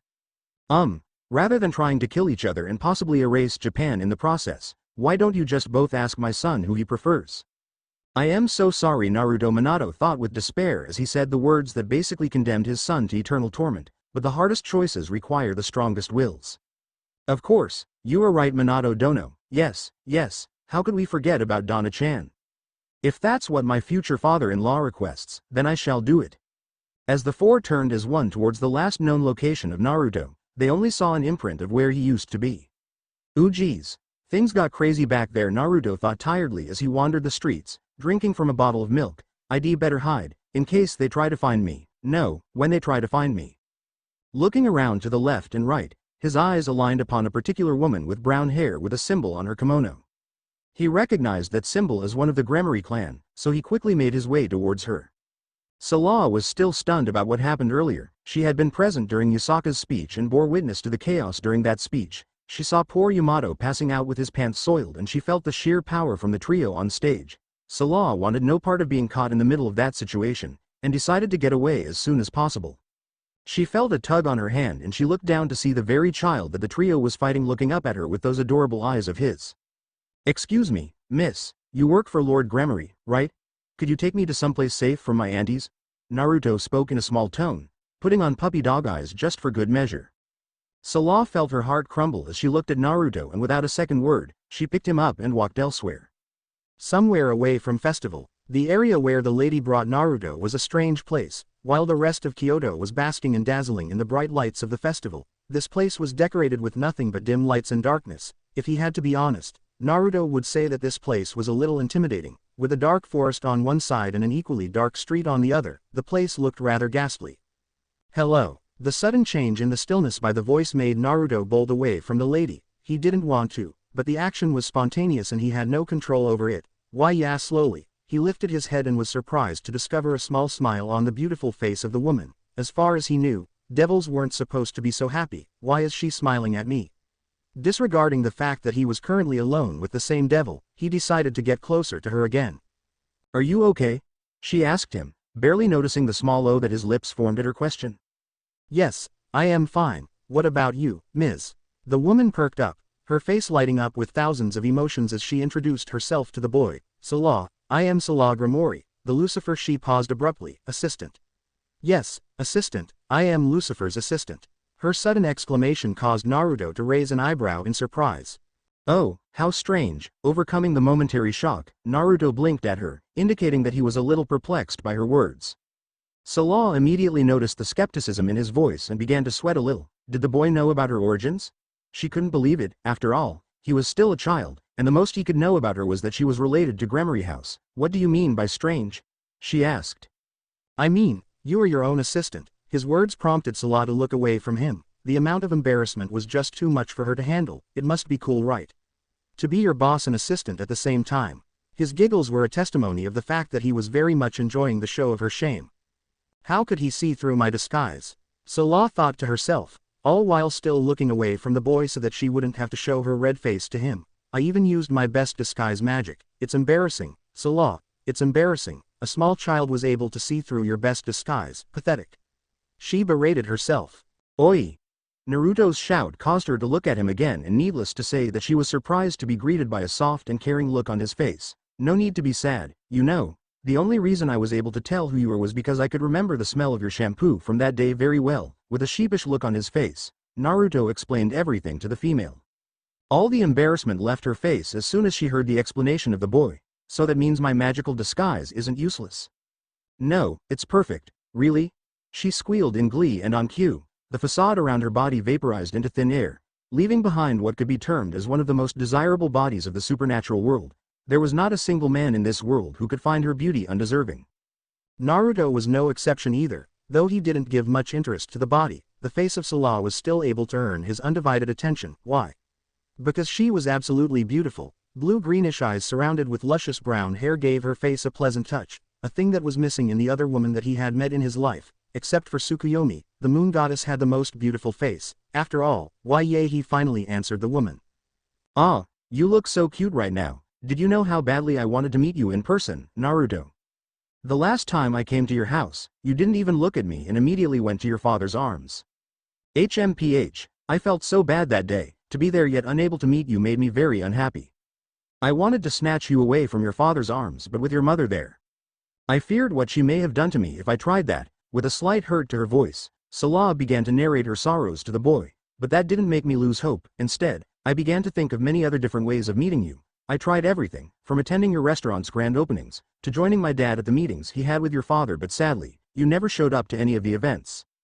For the next half an hour, Salah continued to speak utter gibberish in front of Naruto without giving a damn about the world around her, and Naruto, like a curious and nice little child he was, listened to everything that the woman had to say about her misadventures. He would occasionally yawn due to the fatigue caused by the intense training and the chaos that he had inadvertently caused in the city. "Now, do you understand how much I adore you?" After finishing the tale of her sorrows, Salah Gremory finally glanced at the source of her affection, only to find him searching for something in his small bag. Curious, she inclined her head slightly to take a hasty peek at the inside of the bag. "What are you searching, Naruto?" she asked the boy. Naruto stopped his search and turned around to look at her with the most heartbroken face in the world, while the tears in his eyes only increased the impact of that face. Milk, my milk, someone stole my milk from my bag. Whimpers after whimpers left his mouth as he tried not to cry in front of the powerful lady. Hearing his hurtful words, Salah immediately went into her kind and caring mode, a mode that was exclusive to her sister and Naruto. Milk? She asked, and when the boy nodded his head slowly, she couldn't help but feel his misery inside her heart. Okay. But why are you crying for milk, Naruto? If you want, I can bring you some from a store nearby. The boy vehemently shook his head. No, that wasn't regular milk, it is not available in stores, it was my mama's milk. Whatever Salah had in her mind went blank as soon as she heard what the boy had just spoken. Mama's milk. Exclamation mark. She gulped as a huge explosion of red color erupted on her cheeks. Does his mother still feed him her breast milk? She couldn't help but think about the extraordinary situation. If what Naruto just said was true, then she was sure that his mother was still feeding him her milk. Oh dear Satan. Mustering some much-needed courage, she slowly looked at the sad boy. Naruto, what do you mean by mama's milk? Mama's milk means mama's milk. It's delicious, so delicious that even Papa drinks it every day. Papa? She was about to ask him what he meant, but did not when her mind immediately flashed a lewd picture of Minato suckling on the modest breast of Kushina, that too with Naruto on his side, suckling on the other breast. Fuck, was all she could say at that moment. Fuck? An utterly devastated Naruto repeated the word between his whimpers. Don't use naughty language in front of me? For the uncountable time that day, Salah was surprised by Naruto's ability to speak unexpected things in completely unexpected ways. Even now, when he was drowning in the sadness of losing his precious bottle of milk, he somehow managed to sound serious while chastising her for using crass language. I am sorry, Naruto, but it's just that I was a little surprised by what you told me, she replied, sounding as apologetic as possible. The little boy nodded his head. It's okay. His voice was now devoid of the earlier cheerfulness, and Salah immediately noticed that. Is there anything I can do to cheer you up? She wanted him happy again, no matter what the cost. Yes, a sliver of hope appeared on her face. Give me mama's milk, and just like that the hope disappeared and was replaced with an expression of utter embarrassment. Milk now, how the hell she was supposed to give him his mama's milk? Gulping to herself, she looked down at her breasts but immediately shook off the idea. It was bizarre in every possible way, but, no, she wasn't going to do it. Milk, sniff. Cracks began to appear on her iron wall of courage. Why would someone steal my milk? The wall began to crumble under the burden of his unbearable cries. I think I should take. Her heart finally gave in when she saw him wipe the tears out of his face. I can give you the milk. She didn't know why, but she just blurted out that sentence without any pause, and the result was instantaneous. Naruto, who was about to leave her alone, stopped in his stride and gasped at her. What are you doing? The little boy asked when he saw the lady unbutton her top in a very awkward fashion. Hey, what are you doing? His anxiety reached its peak and his eyes almost bulged out when the piece of cloth that was previously covering her huge breasts was put aside on the dusty pathway, leaving a pair of heavenly breasts exposed for the world to see. Salah didn't look at the boy and just brought him close to her breasts with a little pull.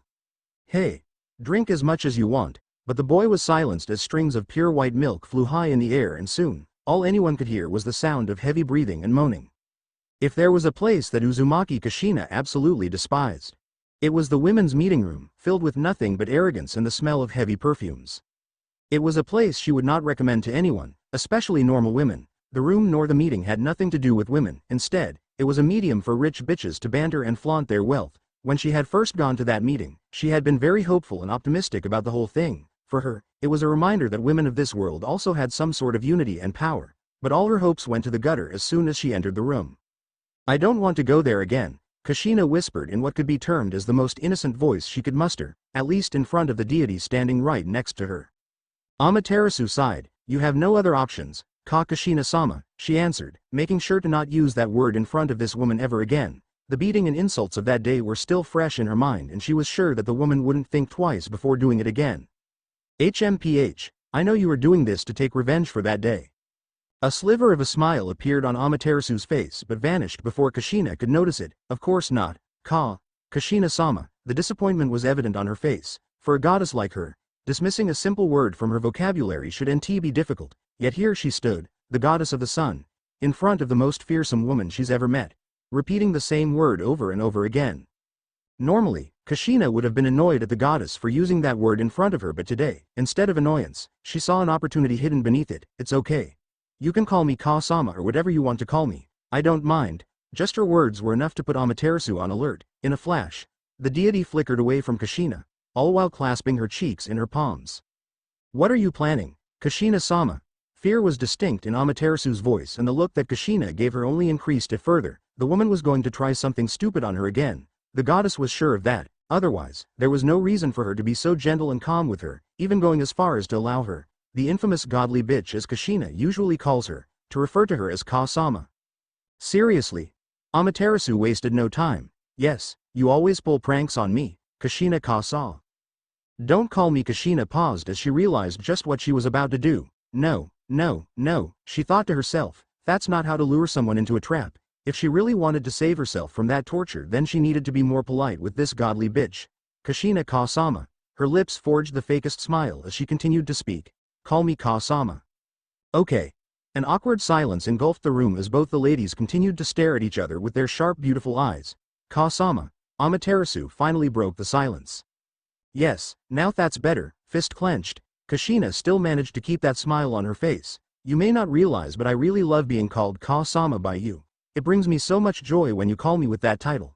Tears began to fill her eyes as she marched towards the most annoying person in the whole world. What do you want? And just like that, Kushina's little march of joy came to an abrupt sad end. What? What do you mean by that? She asked and immediately cursed herself for stuttering in front of this woman. I said, what do you want, Kushina-sama? Didn't I just tell you to call me Ka? Amaterasu smirked. You might be able to fool Tsukuyomi with these fake tears, but you can't fool me. Kushina-sama, I know all of your petty tricks. She was right. She actually knew all of Kushina's tricks. The woman was notorious for pranking people for no reason at all, with her being the most frequent victims of her prank. Kushina had tried every prank on her, from drawing a blonde mustache on her face to stripping her nude in front of an aghast Naruto. The woman has done it all, much to Amaterasu's annoyance. Well, at least Naruto was able to see me naked because of her. Okay. She might have liked a few of Kushina's pranks, with shame. They also brought some benefits, and Amaterasu was a person who always liked benefits, especially if the benefits involved her being naked in front of him and sending him into a dazed state.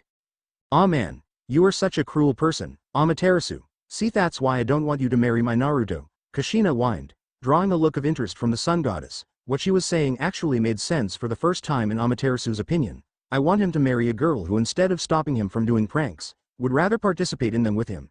Take Tsukuyomi for an example. Go on, Amaterasu told the woman, looking quite serious about the whole conversation now. Kushina paused and then smirked. She had the woman in grasp hold now. Now she would tame this godly bitch. Tsukuyomi always assists me in my pranks, even going as far as seducing Naruto in front of that red-haired girl Rias. That was so funny, and the look that the small girl had on her face the whole time only made it funnier. The seed was planted. Kushina rejoiced as she observed the look of rage on the face of Amaterasu. She was furious, and that's what she wanted. Now the only thing she needed to do was, I hope instead of a serious and mean woman like you, Tsukuyomi becomes my daughter-in-law. And just like that, Kushina dropped the ultimate bomb. No, no, no, no. Amaterasu shook her head. It was not going to happen, not at least under her watch. If anyone is going to marry Naruto, then it's going to be her. She'll be his wife. She'll be his first kiss. She'll be his first time, and she'll be the only one to have children with him. He was her and hers only. You can't do that. The smirk on Kushina's face broadened. Oh, I can. I surely can. What do you want? Tell me. Money? Fame? Bigger boobs? I'll give you anything. Just ask me. Whatever Kushina was planning to say went to the gutter as soon as she heard the suggestion involving her getting bigger boobs. Who do you think I am? Bitch. I am not a bimbo. I am perfectly fine with what I have right now. Minato loves them, and that's what matters in the end, she yelled in anger. Then what do you want? Simple. I don't want to go to this stupid meeting. Those yokai women can fuck. Language. Kushina-sama. Kushina scoffed at the warning. Fine, but you understand what I am trying to say, right?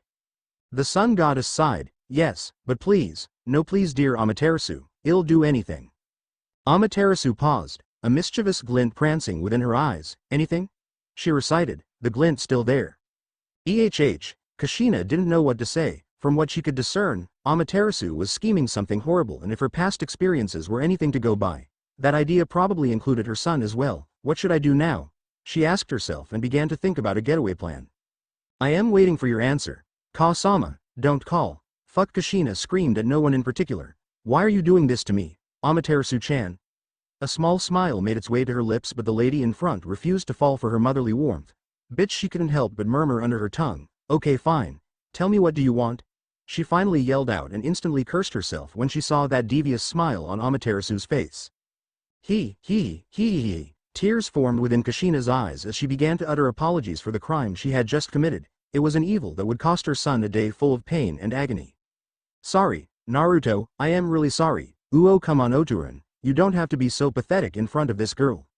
An utterly annoyed Rias whined as she glared at the huge screen in front of her. What the heaven was wrong with this boy? Here, she's cheering for him to get more powerful, but the boy is being nothing but a hopeless idiot. You are better than this. I know you are. Her eyes never left the face of the boy, which was not decorated with minor bruises and swollen eyes. If I get a chance, I'll erase. Rias, Naruto, who was patiently sitting beside his friend, raised his hand and gently placed it on her head, giving it light pats to alleviate her outrage. I told you we should watch this show today because whenever we do, you get angry as soon as someone hurts Oturan. His complaints fell on deaf ears as the girl continued to glare daggers at that screen. After a whole minute of muttering curses and profanities, the 13-year-old girl finally looked at her friend and pouted. HMPH. Oturan is no fun. He always lets that girl do whatever she wants to do with him. Also, where is Atana when he needs her the most? Usually, she is always there to stalk him, but whenever a problem arises, she is never there to help him. The points that she raised actually made Naruto a little interested in the talk. Initially, he had no plans to indulge in a conversation regarding anime, but now that his friend had raised such valid points, he couldn't help but talk about the widely popular show. You know, I think you were right this time. Rias, Oturan is an idiot. He shouldn't allow anyone to hurt him like that. If he continues to live with that viewpoint, sooner or later, people will begin to take advantage of him. His words earned him a surprised look from his friend, who was staring at him like he was some sort of a sage, blinking only when necessary. You think so? Naruto nodded his head at the question. Of course. Also, Atana is a character that I can neither hate nor love. She is just that cute. A dead expression enveloped Ria's face when she realized what her friend was trying to say. You mean she has huge boobs, right? I get it, Naruto, you are a boy and all, but seriously, are you going to let her slide just because she has huge tits? Oh, come on, I expected more from you. You shouldn't be judging girls on the size of their breasts. Each word that she spoke made Naruto recoil in embarrassment a little bit. It was as if she was slapping him repeatedly with her words, and by God, they hurt very bad. Girls with small breasts also have a nice personality too. You know, she finished her sermon with a slight glance at her own chest and was disgruntled to see nothing but a vast meadow of flatness. Naruto saw that look and soon, everything began to click inside his mind. Ha ha ha ha ha. His boisterous laughs managed to bring Rias out of her thoughts. Oh Rias, he murmured as he gently began to caress the cheeks of his friend, an action that caught Rias by surprise. After all, it was rare for him to be so warm towards her. Usually, he would just tease her and she would do the same. So times like these were special to her. You don't have to worry about anything. You are very beautiful just as you are. There is no need to change anything. Explosions of red flared on Ria's cheeks as she continued to listen to the sweet words of her friend. For once, his words were making her feel all warm on the inside, just like how it happens in those mangas. She giggled to herself mentally. I envy the devil guy who is going to marry you in the future, you know. And just like that, the warm feeling left her body, leaving behind a heart yearning for that heat again. Not only he will take you away from me, but hell also get to have you beside him for eternity, Naruto whispered. Why yeah, you know, sometimes I can't help but feel jealous of you guys. Rias blinked at the strange statement. What was there to make him feel jealous of her? As far as she knew, he had everything one could wish for in his life. You guys get to live for centuries or even eons with your families, especially with the person who you love, but as humans, we don't have that blessing. Sooner or later, just like every other human, it'll disappear from this world. As he spoke those words, Rias couldn't help but notice a flicker of grief crawling out of that bright smile of his. But hey, don't you dare forget about me, okay? At that moment, nothing mattered to Rias. That smile that Naruto had on his face didn't fool her this time, as she was able to see everything she wanted. Anxiety, concern, but most importantly, fear. In that sliver of a second, she learned one of the most important aspects of his life. He was mortal. Let's read some fanfiction, shall we? She smiled at him, refusing to talk about his inevitable demise further. There was no reason for her to do that, as it brought nothing but pain and grief for them. Naruto didn't need to be told twice. In a flick of his fingers, he unlocked his iPad and opened one of their most favorite websites, FFnet. Both of them giggled as Naruto logged into his account and began to search for the newest stories that were added to the Oturan category yesterday. Romance between Oturan and Atana? He asked Rias. Ew, no, Urukas and Oturan? Peef, as if he'll ever read something that involves that bitch. Language, Rias sighed. Leave it to Naruto to remind her how vile she has become in the past few years. Maybe it was because she was hitting her teenage years, or maybe it was because of the influence of Kushina-sama, she didn't know. Although her heart told her that the lady was solely responsible for this change, she refused to entertain that notion. Kushina-sama was perfect. There was nothing wrong with her. Okay. Language police, she taunted him, but much to her dismay, Naruto ignored her without even recognizing it. Abandonment stories. What the fuck? A smug smile emerged on the beautiful red lips of Rias. Language, Naruto. The smugness only increased when the boy blushed at her. But yeah, what the heaven? Who writes these types of things? She was fast and showing her disappointment as well. Oh no, it involves his mother running away from the town and leaving him behind. Seriously, who writes these stories? How in the world they can believe that his mother will ever leave him alone? She fucking died for him for Go Seiden's sake. Naruto growled, anger flooding within his voice. What was wrong with people? Changing something in the story with plausible reason was one thing, but changing it entirely to suit your taste was just preposterous. How could someone even think that Otoran's parents would have left him alone if they had survived that catastrophe? They were his parents, for God's sake. Naruto didn't know about others, but according to his experience, if someone was ready to sacrifice himself for their son, then they were the best parents in the whole world, period. Rias smiled when she saw the anger on her friend's face. It was cute according to her, as she knew just how much Naruto loved his parents. They were his life, especially his mother, so it was natural for him to get annoyed at these types of stories where they make those wonderful parents the villain of the tale. Now, Naruto, no need to get so angry at something that isn't real. You know, it's unnecessary and only wastes our time, she whispered and rested her head on his shoulder so that she could read the stories from a nice angle.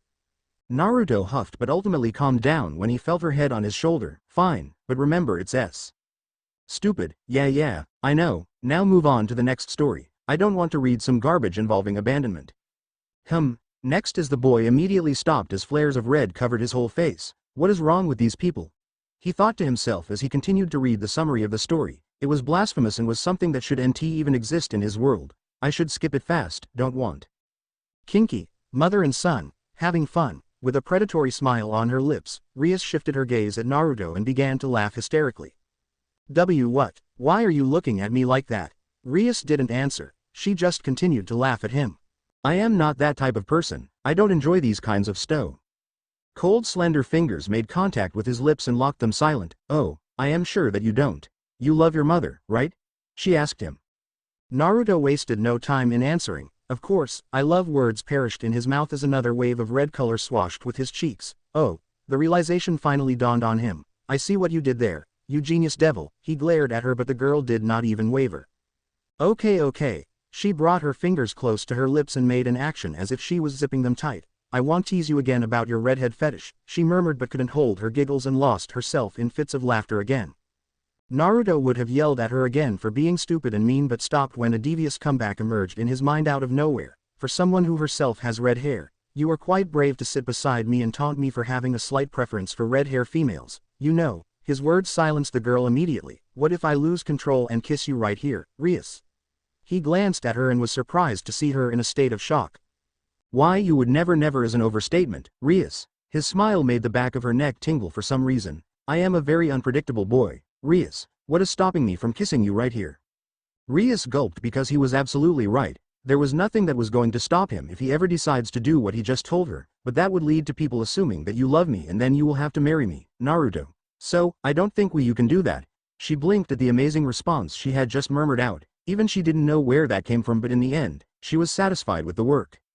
Blue eyes blinked at her. Naruto was at a loss for words, that too against Rias. How? He murmured under his breath. No, he refused to be defeated by Rias in an argument. The taunting smile returned to his face. What if I want to marry you, Rias? You have everything a guy wants in his wife. Rias' mind went blank as soon as she heard his comeback. Am Mary? The heaven was this boy saying? Did he even know what his words meant to her?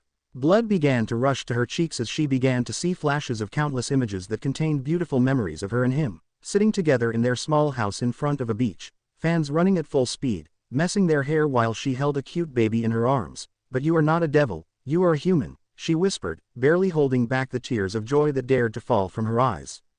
Oh, a thoughtful look engulfed his face as Rias yet again countered his teasing with solid truth. You are right, but blue eyes sparkled with joy as he suddenly remembered some wise words of his father. Words that had always made his mother blush, no matter how angry she had been. So what if I am a human Rias?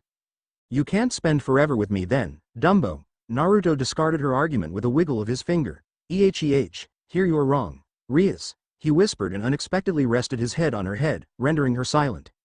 In your lifetime, you'll only be able to share thousands of moments of love with me, but I on the other hand will live on forever in your memories. The two remained in that position for a while, enjoying each other's company, before Rias spoke up, moving her head away from under Naruto's and turning to face him. Since when did you get so wise, mister? You were never this wise before, she asked, pointing an accusing finger at him. The Naruto I know couldn't spout this stuff. Huh. That is where you are wrong. I have always been this wise, you are just too dumb to realize it, Naruto declared in a regal manner as he made a rather funny pose. He didn't realize that he had fallen into Rias' trap. Hey! Naruto cried out as Rias swiped his iPad from his lap and started browsing through his history. Give that back. Nah, Rias playfully shot back as she dodged another lunge from Naruto. I will find exactly where you got those quotes from. Naruto could only watch in dismay as Rias flew up to the ceiling, holding his precious iPad. He once more called hacks on Rias' ability to fly like that. It wasn't fair, damn it. He pointedly ignored the fact that his parents could do far more hacks than Rias could. Let's see, Rias muttered to herself as she scrolled through his history. 2 YouTube app download, funny fox memes, and, 101 wise quotes. She said that last part out loud, which elicited a giggle from her as she heard Naruto groan in despair. She landed back down beside him, ruffling his hair while he slumped over and cried anime tears. After a while, he got back up looking like someone had killed his metaphorical puppy. He was going to ask Rias a question, but she beat him to it. Why use Reddit though? That place doesn't really offer much useful information, Rias asked curiously. Naruto shrugged. It was the first result on the screen, he answered plainly. Besides, he continued, what else would I use? Huya answers. Those aren't good either. What do you mean? Rias cried out indignantly. Is fine. No, it is not. Yes, it is. The two continued to bicker about which search engine was the best for many hours more. Lilith, Underworld. The work of a Lucifer wasn't difficult, to be honest, at least that's what Salah, the current Lucifer of the Underworld, believed. At first, when she became Lucifer, she was very nervous as to what might be awaiting her on the other side of her office's door, but as time went on, she realized that there wasn't much to the position at all. Sure, it had many perks and influence, but in the end, they meant nothing unless something regarding other factions were involved. I miss the old days, Graphia, Salah whispered as she glanced at her queen who was currently organizing the documents on her table. At the mention of her name, Graphia stopped her work and decided to acknowledge the proclamation of her master, no matter how odd it sounded to her. You are wrong, master. Salah, don't call me master, it makes me feel odd, Graphia. The white-haired queen sighed. As you wish, master. As I was saying, your statement is foolish, Salah. Her words destroyed whatever good was left in the day for Salah. The cold words of her best friend could be very cruel sometimes, and Salah had learned that very well. Old days were filled with nothing but war, so how could you even think of them being good? It is absurd and outrageous. In answer, Salah just stuck her tongue out at her queen. Whatever you say, Ice Queen. She pouted at her. I don't have time to argue with you today. I have a lot of other things to worry about. Graphia blinked at her master. Worry? Salah? What happened, Salah? She couldn't help but ask her. Rias. Suspicion began to churn inside her mind. Rias? Salah nodded her head. Yes. She left the Gremory mansion saying that she is going to visit me in Lilith, but 5 hours have passed and she still hasn't entered the city. I am getting a little worried about her safety now. Graphia remained silent for a while, thinking of possible places where the Gremory heiress could go to pass her time. Do you want me to go and check out for her favorite places? She asked and was pleasantly surprised to see Salah refuse her suggestion. No need. I have already searched everywhere and still found no clue about her whereabouts. Kuo City? Duh, of course, Graphia. No, I meant Namazi mansion. Most of the time, Lady Rias is always caught hanging here. Graphia knew she had struck the right string when a wave of red washed over the face of her master. Salah glared at her queen. She knew what she was doing and she didn't like that. You are teasing me, right, Graphia? Her voice carried a threat with itself, but unfortunately, it had no effect on the Ice Queen whatsoever. Instead, it only led to her smile getting even bigger. Of course not, Salah. What is there for me to tease you? You haven't done anything ridiculous there, or have you? No, I haven't. Also, call me master, you meanie queenie.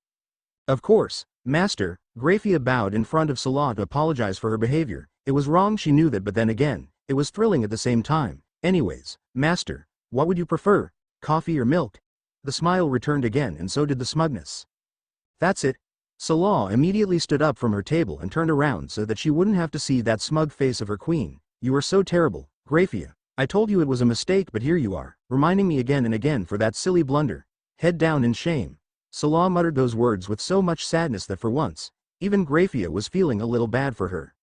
After all, ever since that embarrassing incident with Naruto, there hasn't been a day when Salah hadn't regretted her actions. She was foolish to even think that Naruto was asking for breast milk, and her foolishness led to her stripping naked and practically forcing that cute little child to drink her milk. If only Yasaka had been a little late, then I could have erased his memory, Salah murmured under her breath, all while cursing that voluptuous vixen for appearing at the exact same time when she was about to erase Naruto's memory. I am sorry, master, I won't do that again. Okay, Salah whispered. Also, you can leave now, I need to cry over my mistakes again. Grafia didn't argue. As you wish, she said, and was about to leave the room but remembered something very important. Coffee or milk, master? Leave. Mouth freshener for kisses? Check. Naruto paused and glanced at his assistant, Takahashi. Oi, you perv. Can't you think about something else for longer than a second? He grumbled, sighing immediately after when the older man laughed in response. No, Takashi answered blatantly, showing no sign of remorse for his train of thought. I say what I deem as truth, Master Naruto. His laughs became louder when the boy began to utter profanities at him. It was so Naruto of him. Still, I am just going to a supermarket, for God's sake, pervert, and the one with I am going there isn't someone you want to annoy, you know. Takashi remained silent before another suggestive smile appeared on his lips. Amaterasu-sama? He asked and nodded his head when his young master confirmed his suspicion. Then it's even easier, you just have to smile at her and she'll be all yours. His suggestion earned him a deadpan look from his master, something he was very accustomed to. After all, it was very common for him to suggest these amazing ideas, though it was another thing that Naruto never agreed to try any of them for some reason. Sure. Brown eyes sparkled in excitement. So are you going to kiss her this time? He couldn't help but voice out his question. Naruto recoiled away from his servant instantly and gulped when he saw that killer smile on Takahashi's face. What is wrong with you, old man? He yelled, sweating lightly as his mind processed the words he had just heard from the mouth of his perverted companion. Kiss Amaterasu. He blushed a little, though worded wrongly. The idea was still incredible because who didn't want to be with her? She was the embodiment of the perfect wife. Takahashi saw the blush. Oh ho, young master likes the idea, doesn't he? His smile became brighter when the boy looked away from him, grumbling something under his breath. I don't, old man, it's just, she is, you know, she is so beautiful.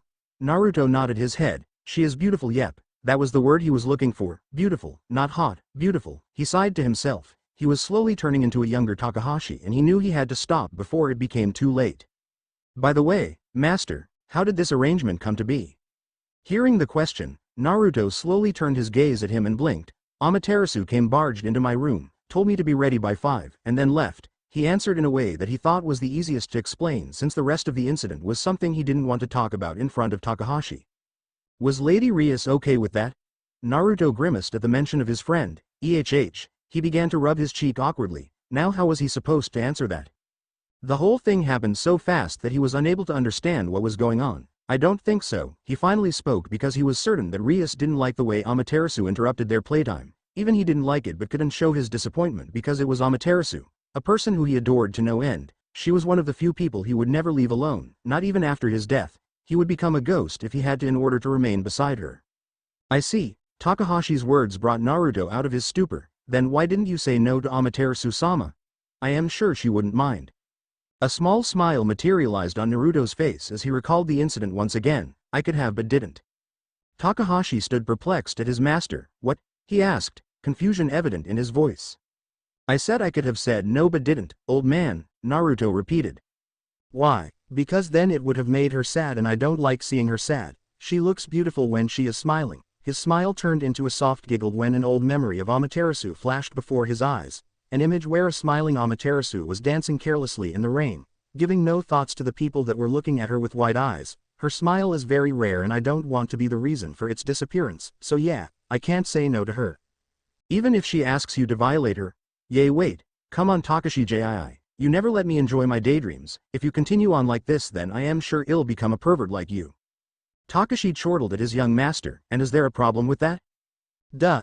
Naruto stared at him as if he had just said the most obvious thing in the world. Seriously, he was amazed by the fact that his father was able to handle this man for 10 years, something that made Naruto respect his father a little more. I don't want to be a pervert, I want to be charming and kind, like my father.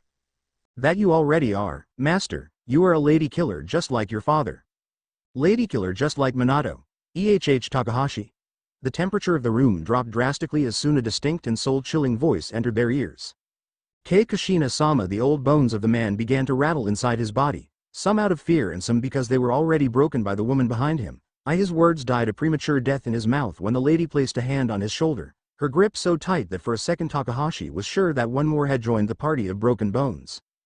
Tell me, old man. A shudder ran down his spine and then traveled back to his mind and chilled it. I didn't mean to say. The grip on his shoulder tightened and so did the muscles inside his throat. Leave, now. Oh, of course. In an instant, Takashi untangled himself from her grip and sprinted towards the entrance, not daring to look back at the red-haired monster. You know, you don't have to scare him like that every time. I fear he will get a heart attack because of you one day, Mom. Kushina scoffed at her son, as if that's gonna happen. Takahashi is a stubborn old man, Naruto. He won't die before seeing your wedding, it's his biggest dream, she argued, shaking her head in disappointment. Naruto could only blink in confusion. My wedding? He asked, surprised by the revelation. Of course. The old man wants to see you tie the knot, only then would he decide whether to die or not. Ah, he loves me so much, the boy squealed, his emotions gushing out of his voice like an untamed river. While her son fawned over that old man's ridiculous statement, Kushina was staring at him with worry-filled eyes. Why wouldn't she? Her son was going on a shopping spree with that obscene bitch of a goddess and she was sure Amaterasu would try something new to win his heart this time. Mom? Her eyes drifted to the other side of the room so that Naruto couldn't see the tension within them. What? She bit her tongue in frustration as she noticed that she was stuttering for no reason at all. Are you okay? You're looking a little nervous for some reason. Of course, Naruto would notice her feelings immediately. He was too good at it, or maybe she was very bad at hiding her emotions, but she refused to believe that. I am fine, Naruto. Her eyes veered over to his face again. It's just that I am a little scared. Naruto interrupted his mother's words with a gentle smile on his face. One that always managed to get a smile in return from her, and today was no different. In a matter of seconds, Kushina was smiling at him, the gray expression of anxiety no longer lingering on her beautiful face. You worry about nothing, Mom. Amaterasu would never do anything to harm me. She is a very gentle and compassionate lady. He would have spoken more about the personality of Amaterasu, but his mother decided to add her own 2 cents. Sure, and I am a monster who eats small children for breakfast. Naruto flinched at the vicious and dry words of his mother. It was obvious to whom those words were targeted at, but he could do nothing about it. Angering his mom meant a day full of arguments and no food, only ramen, whatever, so he did what he usually does to counter her arguments. He simply ignored the previous statement of his mother and just smiled at her. Kushina leaned over and began to stare at her son with a sharp gaze. Don't forget to keep a safe distance away from that woman, Naruto. Oh, okay.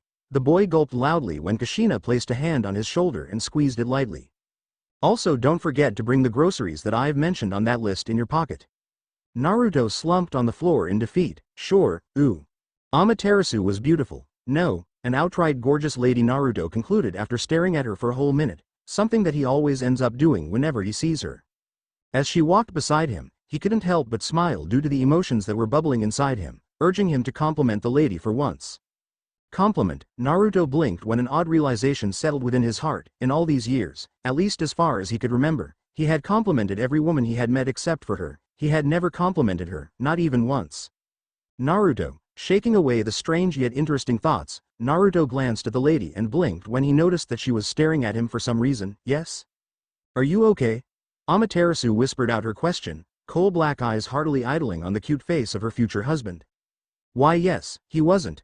Amaterasu concluded instantly as she saw a few flickers of embarrassment on his face. Telling lies was not his forte, at least not when she was standing in front of him.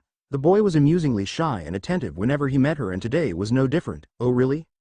She lowered herself a little so that she could see him in the eyes and smiled when a blast of red erupted on his face. Cute, she noted mentally, too afraid to speak out loud because she was certain that if she did then he wouldn't forget to tell about it to his mother and then all hell would break loose. Pedoterasu. Her lips formed a beautiful scowl as a very distinct and nasty jab of that woman rang inside her mind, making her twitch in annoyance and animosity. She was not a pedophile, not at all, because if she was then Naruto wouldn't have been standing here with her in this strange supermarket. Instead, he would be tied to a she refused to entertain the scenario any further because of its vile nature. Amaterasu, the Princess of Sun as they called her, prided herself to be a gentle being when it came to Naruto and his shenanigans. Even the cold and ruthless side of her heart loved the boy to no end, going as far as making her do the unthinkable, like eradicating hundreds of devils and fallen angels that had dared to pursue the boy from the shadows. Now you look distracted, Amaterasu. A sliver of red spread across her cheeks as she took notice of the world around her, especially Naruto, who was looking at her with confusion in his eyes. Sorry. It's fine, let's go shopping now. I have to get all this for my mom. Naruto stared at her for a while before he gently grasped her hand and began to drag her around the establishment while occasionally asking for her help when he couldn't understand something about an item that his mother had mentioned in that long list. Aisle after aisle, Naruto and Amaterasu continued to roam aimlessly in the market, trying to find things that they needed to buy as fast as they could. Some things were in stock while some were not, but that did not stop them from shopping further, especially Amaterasu, who was enjoying every second of it. Days like this were a very rare occurrence for her, and she would be a fool not to take advantage of it. It was only the two of them and nothing could ruin this day. They continued to shop for a few more moments before Naruto abruptly stopped in his tracks. Amaterasu was about to inquire about the reason for the sudden pause but failed to do so when the boy slowly shifted his eyes towards her and blinked. You know, the boy began to fiddle with the edges of his t-shirt, something that did not go unnoticed by Amaterasu. She was very well aware of the effects that she had on him, but today, he was behaving very oddly. She waited for him to continue. When he didn't, she decided to voice her thoughts. Is something the matter? You seem a bit tense, Naruto. The worry shining in her eyes did weird things to him. He didn't hate the feeling, not by a long shot, but it still made him even more nervous. Sure, he had praised the beauty of many other women around him, but something was different in her case. There was also the small pang of guilt for not having done this earlier, but he tried his best not to dwell on that particular thought. Amaterasu wasn't doing much better in the composure department. Just thoughts of him were enough to cause butterflies inside her. Being in his presence was a completely different feeling altogether, and now he was staring at her with those beautiful eyes of his that never failed to make her get lost in their never-ending depth. Unable to bear it any longer, she averted her gaze, a light dusting of pink on her cheeks and her eyes trying to look anywhere that wasn't his face. If anyone were to see them in their current state, it would make for a rather hilarious as well as a very sweet sight, and well, neither of them qualified as average looking, so it really wasn't a shocker when they were garnering quite a decent amount of attention. Some older couples even snickered among themselves and commented about young love.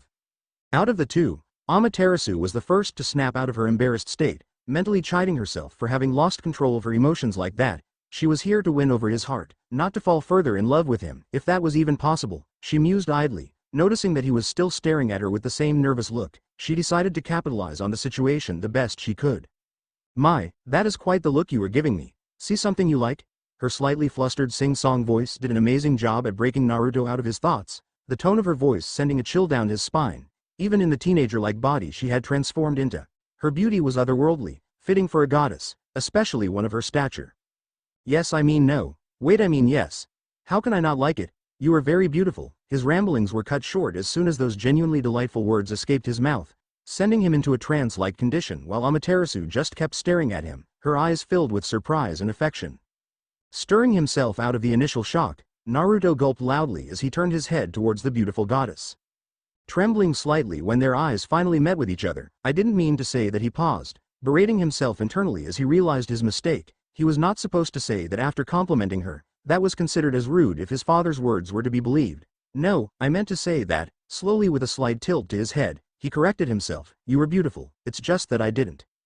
Whatever he wanted to say would never leave his mouth when the raven-haired goddess placed a finger on his lips, rendering him silent. SSHH. The hair on his neck stood up as soon as her soft whisper reached his ears. Don't say anything now. Let me cherish this moment. The smile that Amaterasu gave him after uttering those words was stunning, just like her, and for a second it made him question his own sanity. Was he losing himself in her charm? He didn't know, but neither did he care. If that was true, then so be it. Naruto was ready to get lost in the enticement of her beauty if that meant he could be with her for a little while longer. As advised, Naruto remained silent while the woman continued to smile at herself in happiness, occasionally giggling loudly because her favorite person had finally acknowledged her beauty, something that he had refused to do in the past for some reason. Ah, she clasped her cheeks in her palms and giggled as his words rang inside her mind again. You were beautiful, of course. She was, but that beauty meant nothing to her until he acknowledged it. It was only after hearing his words that she realized just how lucky her little sister was. After all, Tsukiyomi got to hear praises like this daily. Lost in her thoughts so much her mind completely failed to recall that she had yet to thank the blonde child for his praise. Wait, I didn't thank him. she thought to herself, panicking a little bit due to the fact he might never praise her again because of her short-sightedness.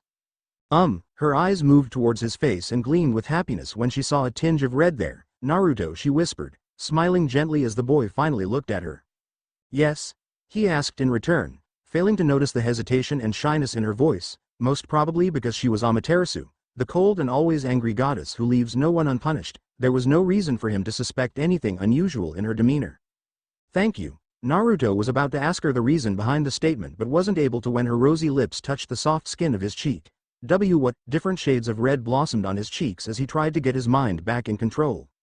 Amaterasu, who was watching him silently, couldn't help but gush at how cute he was looking at that moment. Perfect future husband material. Her mind noted subconsciously, but before it could travel any further on that path, she stopped it. Why? Because the thoughts that the immoral part of her mind was processing were eerily similar to the thoughts that could place you in that lady's list of bad guys which she proudly labeled predators and their dumb minds. She didn't want to be on that list, never. Why did you do that? Amaterasu blinked and then looked at the boy, who for some reason was pouting at her. That only served to increase his cuteness in her eyes. Are you ashamed of kissing your wife in public, Naruto-kun? She knew she hit the weak spot when the boy recoiled in embarrassment and refused to look at her for a few good seconds.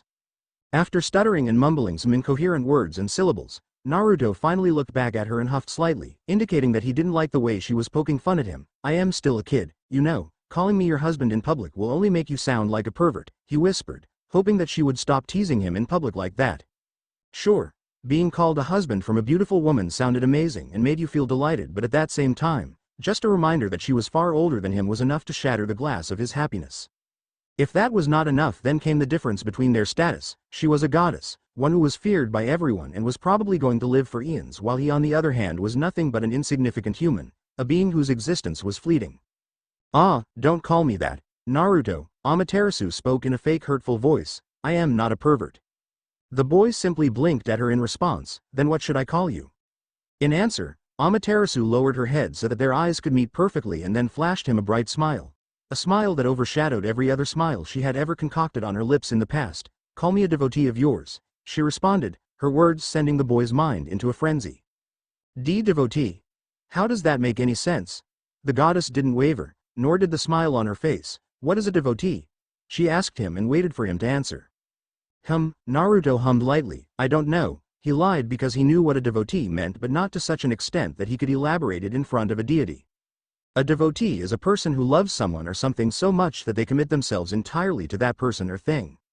What it has to do with Naruto stopped as a sudden wave of realization washed over his mind, and in an instant everything began to make sense. Wait, that means I love you. You are the only one who has managed to turn this goddess into a devotee, Naruto. That was the day Amaterasu found out what Naruto looked like when his brain crashed and decided that her being the reason for that wasn't that bad, not at all. She was about to tease him further, but fate had other plans for them. Amaterasu, is that you? Black eyes widened in surprise when a familiar voice entered her ears, making her red due to embarrassment. No, not her, she gulped, refusing to turn around and face the devil. Amaterasu. The sun goddess cursed under her breath and finally turned around to face her shame that was standing in the form of Gremory. Salah. Her eyes twitched in annoyance when she saw an arrogant smile bubbling on the face of her foe, and that smile only broadened when Salah saw her teenage form completely. The things I do for Naruto. She wanted to yell at the female Lucifer but refrained from doing so, knowing very well that their bickering would only attract more people. Unfortunately, Salah was not having any such thoughts. With a hand on her abdomen, the ruler of the Underworld let out a loud chuckle, one that made Amaterasu cringe in shame. Peef. Salah smirked at her. What are you doing here, Amaterasu-chan? Are you lost or something, my child? Her arrogant and ridiculing tone helped nothing in solving the tension that had begun to simmer between the two powerful individuals, mostly from Amaterasu's side. Shut up, Salah. Salah blinked and then closed her mouth when she realized just what she was doing. Ridiculing leaders of other factions was considered rude, even more when done by another leader like her. If Grafia found about it by any chance, then she would kill her. I am sorry, Amaterasu, she bowed to the angry teenager. I couldn't hold my laugh when I saw you in this form. My bad. Her words did nothing to alleviate the anger of the goddess. Instead, it only served to increase it further, something Salah immediately noticed when Amaterasu began to analyze her intensely. What are you doing here anyway, Salah? Amaterasu whispered out, her voice now filled with annoyance and anger. As far as I know, you rarely visit the human world, especially a trivial place like this.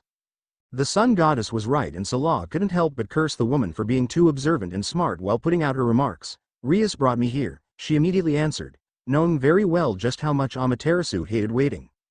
Rias. Both the women had to look to their left when a distinct voice reached their ears, one that made Amaterasu even angrier. These two sisters are going to ruin my day, she bemoaned to herself as her eyes followed a smiling Rias until she finally caught up to them.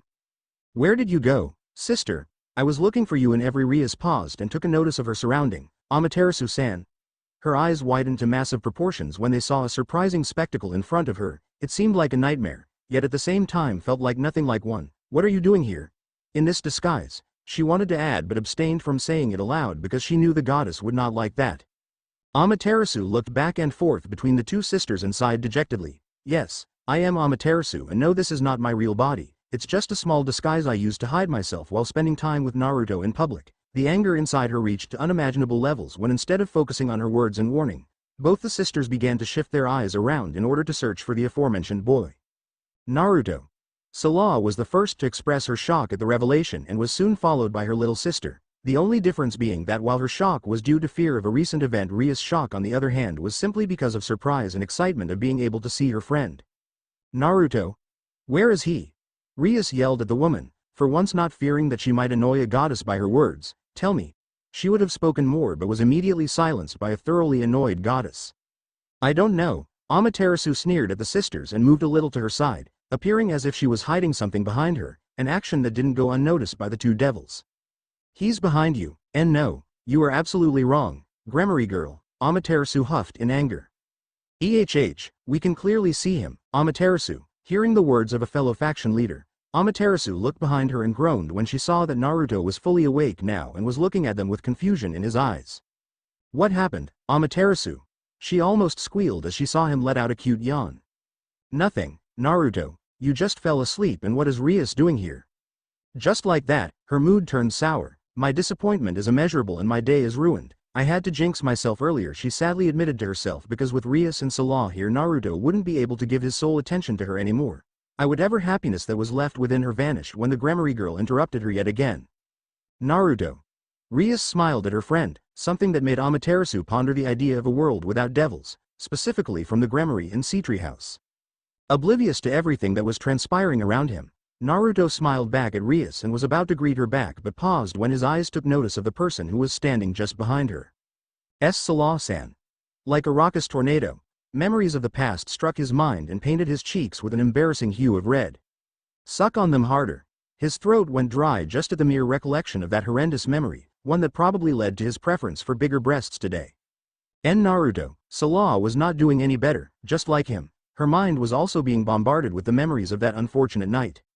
They are too big, I can't. Red tainted her skin too. How are you? I am fine, and no, I don't feel like drinking milk from your breasts again. Amaterasu raised her hand and stopped Salah before she could say anything in her defense. She didn't need that because the facts of the events were clear in her eyes. You molested him, she whispered, her fingers itching to release the countless torrents of the unforgiving black flames at her command. Milk. Her lips parted a little to take a deep breath, one that was very much needed at that moment to forget that word. It was both amazing and irritating how one simple word was able to ruin her mood in a matter of seconds. At one moment, she was wandering around counter after counter to buy the things that her beloved Naruto needed at his house, and at another, she was glaring daggers at the ruler of the Underworld, who right now was shivering uncontrollably, as she should. Amaterasu's vicious side whispered to her, and she couldn't agree more with that aspect of herself. Who the hell does that? Salah. The goddess of the universe voiced her annoyance again. This time with an even more vicious tone. It's so gross. She added, not forgetting that she was equally guilty of leaving Naruto alone on that day. She should have followed him, but she didn't, and now she was reaping the bitter fruits of her mistake. But still, the main culprit was Salah.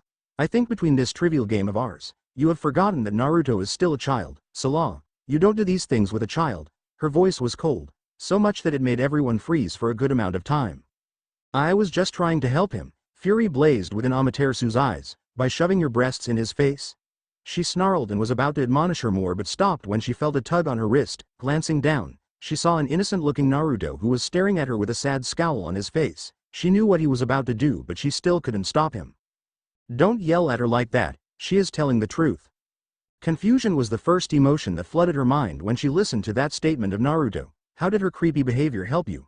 She immediately asked him and had to hold back herself from puking when she saw red explode on his cheeks at the mention of the incident. Did he like what Salah did to him that day? No, she refused to entertain that vile thought. There was no way her Naruto would like something as immoral as that. I was the one who reached to her for some milk. Oh, go on. Someone stole my favorite bottle of flavored milk, and when I went to her for some help, she misunderstood my words and thought I was asking.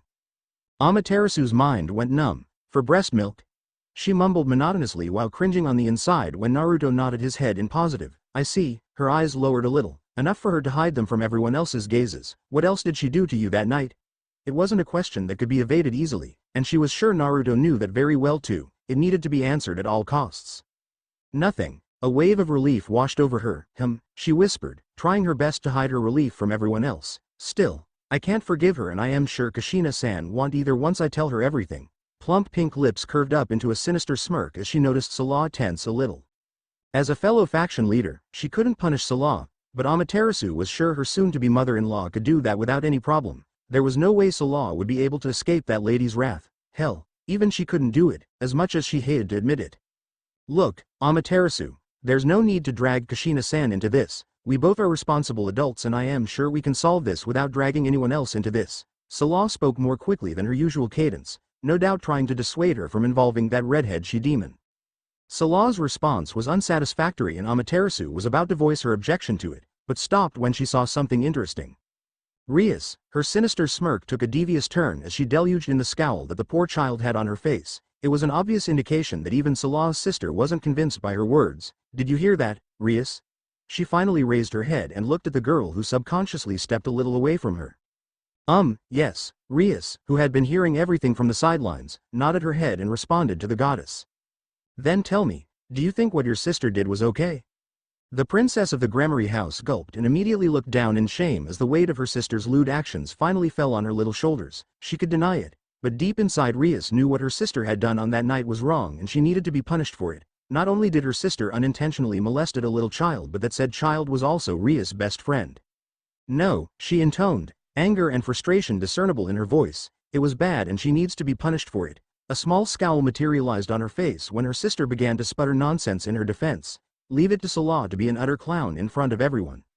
Shut up, sister, Rias pouted as she wasn't in the mood for fighting. While she knew what Salah did was unpleasant, she couldn't ignore the fact that it all happened a long time ago, and the fact that the victim himself was vouching for her sister only made the whole thing more complex. Sure, she was angry at Salah for taking away Naruto's innocence, but at the same time, she could understand why she did everything in the first place. Tearing up slightly over her Naruto, she finished with, "You don't have any right to say anything after you took away Naruto's innocence. He is my best friend and I won't forgive you so easily." But Rias, I did that to help him. You don't have to apologize for anything. Miss Salah, Naruto's unique sweet voice compelled the three females to turn their heads towards him. As I had said, it was a silly mistake and I don't hold you responsible for anything. His bright smile soothed the flames of rebuttal that were about to vacate Amaterasu's mouth. Tough and cold as she might act in front of everyone, Naruto was sure she would never argue with him, at least not in the matters that concerned him. Also, don't worry about my mother. Amaterasu-chan won't tell her anything, right? His eyes traveled to her face and glowed with happiness when they saw a pout resting there. She was looking cute, he noted idly. Amaterasu neither confirmed nor denied his claim. Phew, it was Salah who spoke this time, and if her smile was anything to go by, then one could tell she was utterly relieved by the recent development. Thank you, Naruto. She chirped and engulfed the boy in a light hug, all while skillfully evading Amaterasu, who tried to stop her from doing that. It was my mistake, Naruto answered shortly and began to rub the back of his head sheepishly. I blurted out everything once I saw your face. Red covered his cheeks as he tried to look at her face again. Amaterasu and Rias noticed that. They both coughed in unison and were pleased when the boy looked away from Salah's face. Realizing that it was the best opportunity to take Naruto away from the two faction leaders, Rias grabbed his hand in her own and began to drag him towards the counters. Come with me, Naruto. I'll help you with your shopping. It was an excuse to get some alone time with him, but Rias didn't care as long as she was getting that. Greed and possessiveness were the crucial aspects of her existence after all. Hey, don't drag me like that, Rias. As the two vanished from the section of the store, Amaterasu and Salah finally looked at each other and began to glare as fiercely as they could. Salah, who had been silent throughout the whole commotion, was now not holding back and giving a tough competition to Amaterasu. Salah, Amaterasu's voice returned to its original state, completely cold and devoid of any emotion whatsoever. Amaterasu, Salah's voice wasn't any different, aside from the unforgiving coldness, it had a tinge of power hidden within it too. It was as if she was trying to tell the goddess with whom she was arguing, she was the Lucifer of the underworld and it wouldn't take long for her to erase Amaterasu out of existence if she wanted to.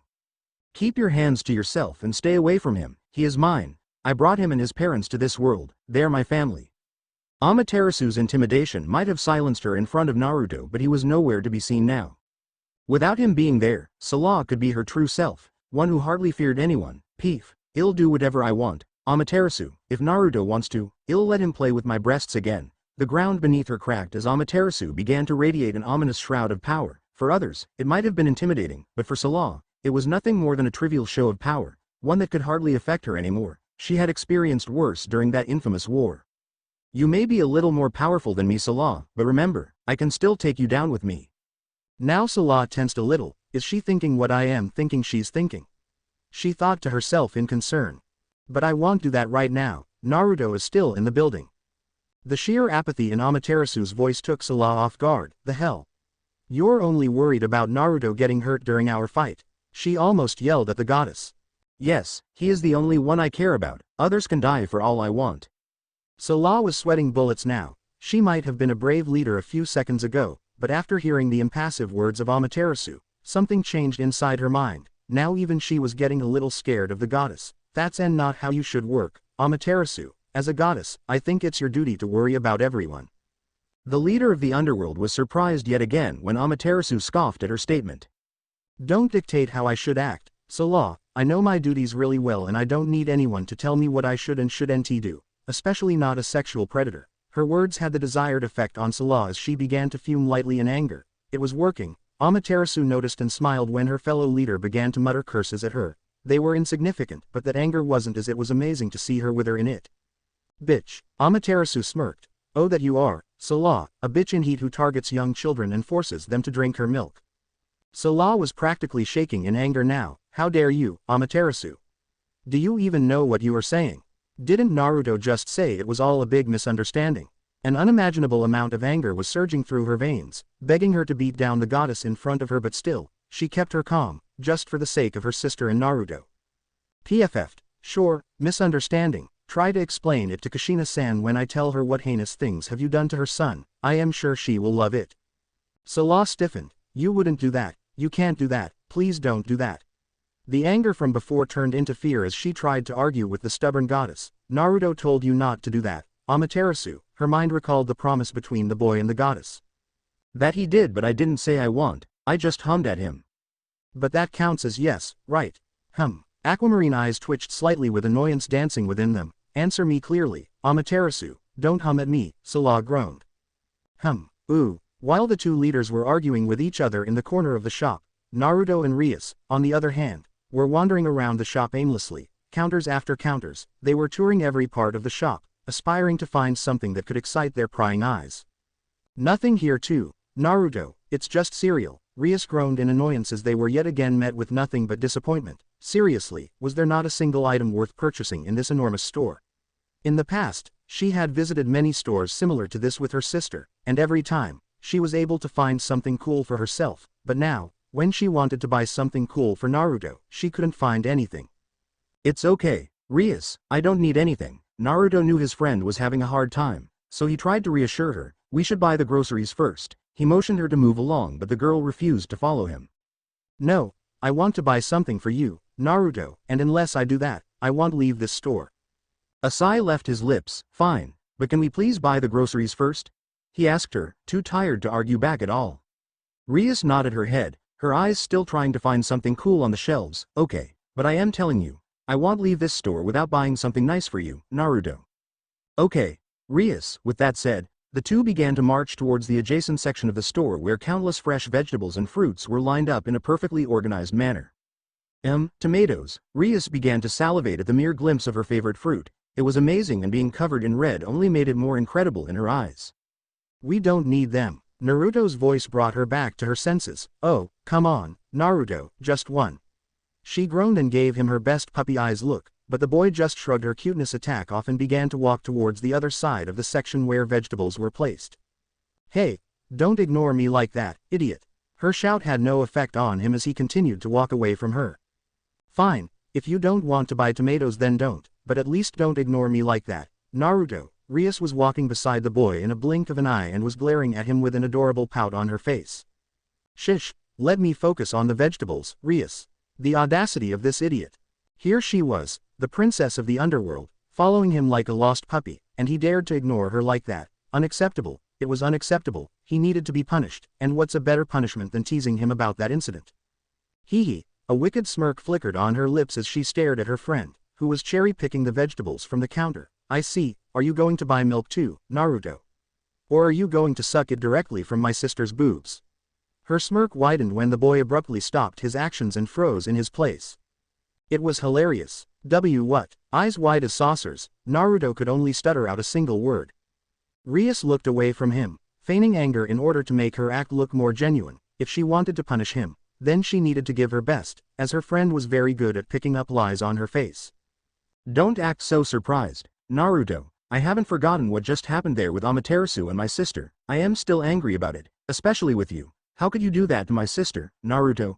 She whispered, intentionally cracking up her voice so that she could make him feel like she was on the verge of crying. Rias. Naruto stood up and placed a hand on her shoulder. It was a misunderstanding, I swear. He tried to resolve the tension between them, but his attempts were proven futile as the girl remained still in her place and didn't turn around. Please, believe me, Rias. I had no intention to do such a thing with your sister. I greatly respect her. Really? Naruto nodded at her immediately. Yes. I don't believe you. A smile almost broke out on her lips, but she managed to get a hold of herself before that could happen. You will do this again with someone else. Maybe Amaterasu or that big-titted fox Aunt Yasaka. She mentally apologized to the yokai leader for the disrespect, but it was the truth. Her breasts were abnormally big for her body, and it made her feel inferior to her, something that Rias didn't like a bit. What are you saying, Rias? I would never do those immoral things to Aunt Yasaka. That was the moment Rias turned around and scoffed at his statement. Lies, I know you would. I have seen you stare at them from afar. She wasn't lying, she really had. But the boy didn't know about it until now. You like big breasts, and I won't be surprised if you end up doing the same thing with her. Naruto. It was yet another fair accusation, but this time, her friend surprised her when a wave of red covered his whole cheeks. He really would. Now, she was beginning to worry about him. Oh, why are you blushing? The anger that she had been amassing until now turned real when the boy looked away from her. It's nothing. Rias could see the uncertainty on his face, and that made her a little anxious. Does he think about his aunt like that? She didn't want to believe that, but the signs that the boy was providing her indicated otherwise. Fuck my life and breasts. Her face deflated, and her eyes drooped down in sadness as she began to curse herself for having small breasts. As his best friend, he should only be looking at my breasts. I see. Let's carry on with the shopping then. The spark in her voice was long gone as she had no reason to appear happy now. Naruto truly outplayed her this time. Her sadness didn't go unnoticed by the blonde boy. Rias? He moved his hand to her face and raised it a little so that he could see her eyes. Look at you. Why are you crying like that over such a simple thing? His question was met with silence as the girl had no idea how to answer it. Are you sad because I did that thing with your sister? He asked again and was pleased when the girl finally reacted. Yes. Naruto wiped the tears away from her face and giggled at her. But why? Didn't I promise you that I won't do it again? He whispered, toning down his laughs a little. Moments like this were the reason why he loved her so much. She was so adorable, and he could never get enough of her bubbly nature. If she wasn't going to be betrothed to that asshole, then Naruto was sure he would have asked for her hand immediately.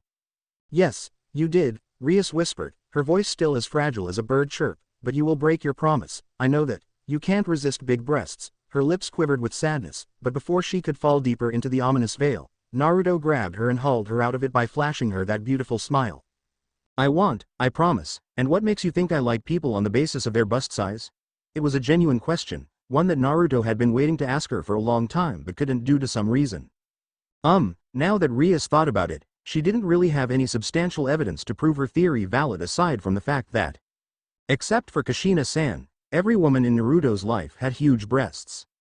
But that can't be used as proof. It's just a coincidence, she mumbled to herself. I don't know. Her eyes wandered over to him and squinted with shame when he gave her a dead look. It was a look that spoke volumes and made Rias more ashamed of herself. I just believed that because every woman in your life has huge breasts, she finally said what she had been thinking and was glad when instead of scolding her, Naruto began to laugh at her.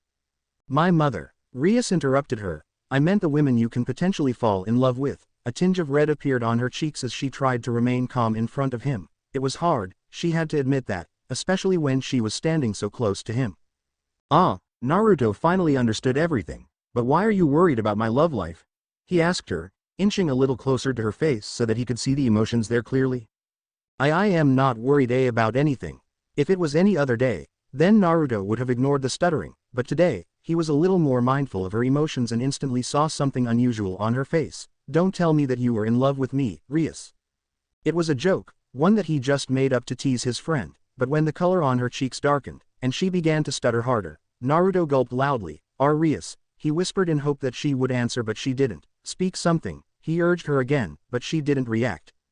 Finally, after remaining silent for a whole minute, Rias opened her mouth as she smiled at him. Of course not, what is there to love about you? You are a pervert. Just like that, the earlier atmosphere of anxiety evaporated immediately as the two friends began to argue back and forth again. Oi.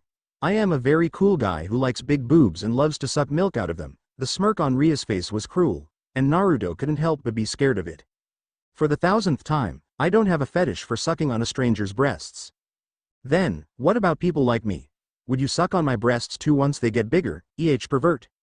Naruto had enough of her teasing. If she wasn't going to be silent, then he knew a very effective way of making her do so. It just needed him to be a little brave and indecent. Of course, Rias, I am just waiting for the day when your boobs are huge enough for me to suck them dry. The result was instantaneous. Rias jumped away from him like he had the plague and began to utter a string of curses towards him. Pervert. That was the only one he was able to hear clearly since the rest of them were barely audible due to the ambient music playing in the store. Just for you, Rias, shut up. Only if you place your lips on mine. Naruto, stop. I haven't even begun. Rias, realizing that his plan worked, he went over to her side and handed her the empty grocery bag. Since you are finally silent, I think we can continue our shopping now, Rias. With that said, he kneeled down in front of the vegetable again and began to handpick the freshest ones. Ooh, it was a mistake. It was a big fucking mistake. She should have never accepted his offer. That offer is now going to lead me into a big fucking mess. Salah thought to herself as she stared at the scene in front of her. Red, blonde and black were dancing in harmony as the Namazi family continued to prepare a lunch for her and her sister. Oh, Rias is with them too. She forgot to notice that. But then again, it wasn't that surprising, as her sister loved to spend most of her time with Naruto and his family, something that she wanted to do too but couldn't because of the fear of that red-haired devil. That red-haired woman, no matter how weak and small she might look to others, was a force to be reckoned with. If she wanted, Salah was sure the woman could punish any of them without facing any consequences. Why? Because of the child that was playing alongside her in the kitchen. Naruto was both her greatest strength and her weakness.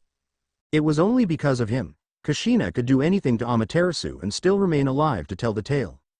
Otherwise, she very well knew how vicious the black-haired goddess was, but she looks content with her now. Salah didn't fail to notice how well both the women were behaving towards each other. It was like they were learning to coexist with each other as time went on. It was nice to see, but as much as she wanted them to remain happy around each other, their closeness rang silent alarms in her mind. Amaterasu. Salah froze when Kushina uttered the goddess name. Pass me that bottle of milk. Beads of sweat began to roll down her face when Amaterasu looked at her and flashed her that famous vicious smirk of hers. Fuck. She groaned and began to pray to whomever she could. Hell. She was ready to worship God if it meant she could escape the embarrassment and scolding that was awaiting her on the other side of the table. Salah. Her eyes snapped open. Yes. Her feeble voice was like an elixir for Amaterasu. Otherwise, there was no reason why she would smile at her like that. Give me the milk. An uncomfortable silence engulfed the entire room as soon as the black-haired goddess uttered those words. Naruto and Rias, who were helping Kushina with her work, stopped whatever they were doing and gulped in unison. Things were about to get heated, they knew, but made no effort to stop any of the two leaders. They were beyond their grasps and the only thing the children could do was watch everything unfold in front of them. Bitch, I am going to fuck her up for sure. Salah smiled at the goddess and nodded at her. Sure. The smile on her face wavered a little when Amaterasu narrowed her eyes on her. It was humiliating, because it made Salah feel like a scared puppy, which she clearly wasn't. It was just that the scenario wasn't in her favor today. Otherwise, she would have killed the goddess twice by now, first at the supermarket and second time right now. Also, make sure it's skimmed. Naruto doesn't like thick milk. I know that it was a slip of tongue. Salah swore it was, but the looks that people around were giving her made it seem like it wasn't. Satan, please kill me already. She lowered her head so that she didn't have to see anyone and began to walk towards the counter where that damned bottle of milk was placed. Grafia was right. I should have never left my office today, Salah grumbled to herself as she gently picked up the bottle of milk and handed it over to the nefarious woman known as Amaterasu. Here, she murmured, and please kill yourself with it, she viciously added in her mind. Thanks, Salah knew she meant none of that. Amaterasu wasn't someone who thanked people for doing the bare minimum, she was wicked and unpredictable, and that's why I am sweating so much. This woman is going to open her mouth sooner or later, I know that, she murmured to herself, not noticing the look Kushina was giving her. Salah, are you okay, dear? The leader of the underworld blinked at the warmth that was emanating from Kushina's voice. Dear. She didn't know why the woman used that term, but she loved it, absolutely loved it, more. The devil inside her awakened and began to ask for more of it, but before she ended up saying something stupid, Salah controlled herself and smiled at the lady. I am fine. Kushina-san, it's just. She is allergic to milk. Enough. Salah finally had enough of that black-haired dummy. No, I am not. She glared at her, and can you please shut up for a moment, idiot? That did it for Amaterasu. In a blink of an eye, she was standing in front of Salah, her fingers twitching to incinerate her from existence. And what if I don't? What are you going to do then, Salah? She asked her. Then, Salah looked at Kushina and then at the children before sighing to herself. It was meaningless, she noted. In the end, it would only ruin the warm atmosphere around them and she didn't want that. Then, I'll just go back to my seat and wait for the lunch to be prepared. It was a big blow to her ego, but she was ready to swallow it this time, as the happiness of the family in front of her mattered far more than some stupid argument. HMPH, pathetic cow, bonk. Salah smirked when the edge of a wooden spoon made contact with the head of Amaterasu. Manners, lady, you can't ridicule my guests like that. It was Kushina who saved the day for Salah, and she was more than happy with that. Anything or anyone that could hurt Amaterasu was amazing or worthy of praise in her book. Punch her too. She screamed internally, but much to her displeasure, nothing like that happened. Why did you have to hit me for that? I was just OWW, okay. I am sorry. Ka-sama. Kushina smiled at the woman. Now, that's like my girl, disciplined and soft-spoken, she patted the goddess. HMPH, you only hit me. Now that made Kushina confused. Whatever Amaterasu just spoke was utterly ridiculous. She punished everyone who made mistakes in front of her, be it her handsome husband or her cute child. I punish everyone. My punishments are impartial, they're balanced as everything should be. Amaterasu scoffed at the statement. Really? Then why didn't you punish Salah? She asked her and looked at the mentioned woman who was sweating profusely now. Why would I punish her, Ama? She hasn't done anything wrong. A smirk slithered its way to her lips. You are a fool if you believe that, Ka-sama, she whispered, not looking away from the fellow leader for a second. Her horror-filled face was a sight to behold and she wanted to relish it as much as possible. What do you mean? Amaterasu was about to speak but stopped when she sensed someone's gaze on her. Looking behind her, she was proven right when she saw Naruto looking at her, his eyes filled with apathy, but she could trace a bit of sadness in it. A sudden surge of pain struck her heart. The more she looked at him, the bigger the surge got. Don't give me that look, Amaterasu pleaded to the boy mentally, but sadly, he couldn't receive her message via her thoughts. It's nothing. She has done nothing. After so many years of waiting, Amaterasu finally had the perfect opportunity to belittle and harm Salah without even touching her, but she let it go. Why? It's all for the blonde-haired boy standing beside his mother. Then again, everything she did has always been for him, ever since the beginning. Thanks for watching the end. Thanks for watching. Also remember to subscribe and like this video. See you in the next video.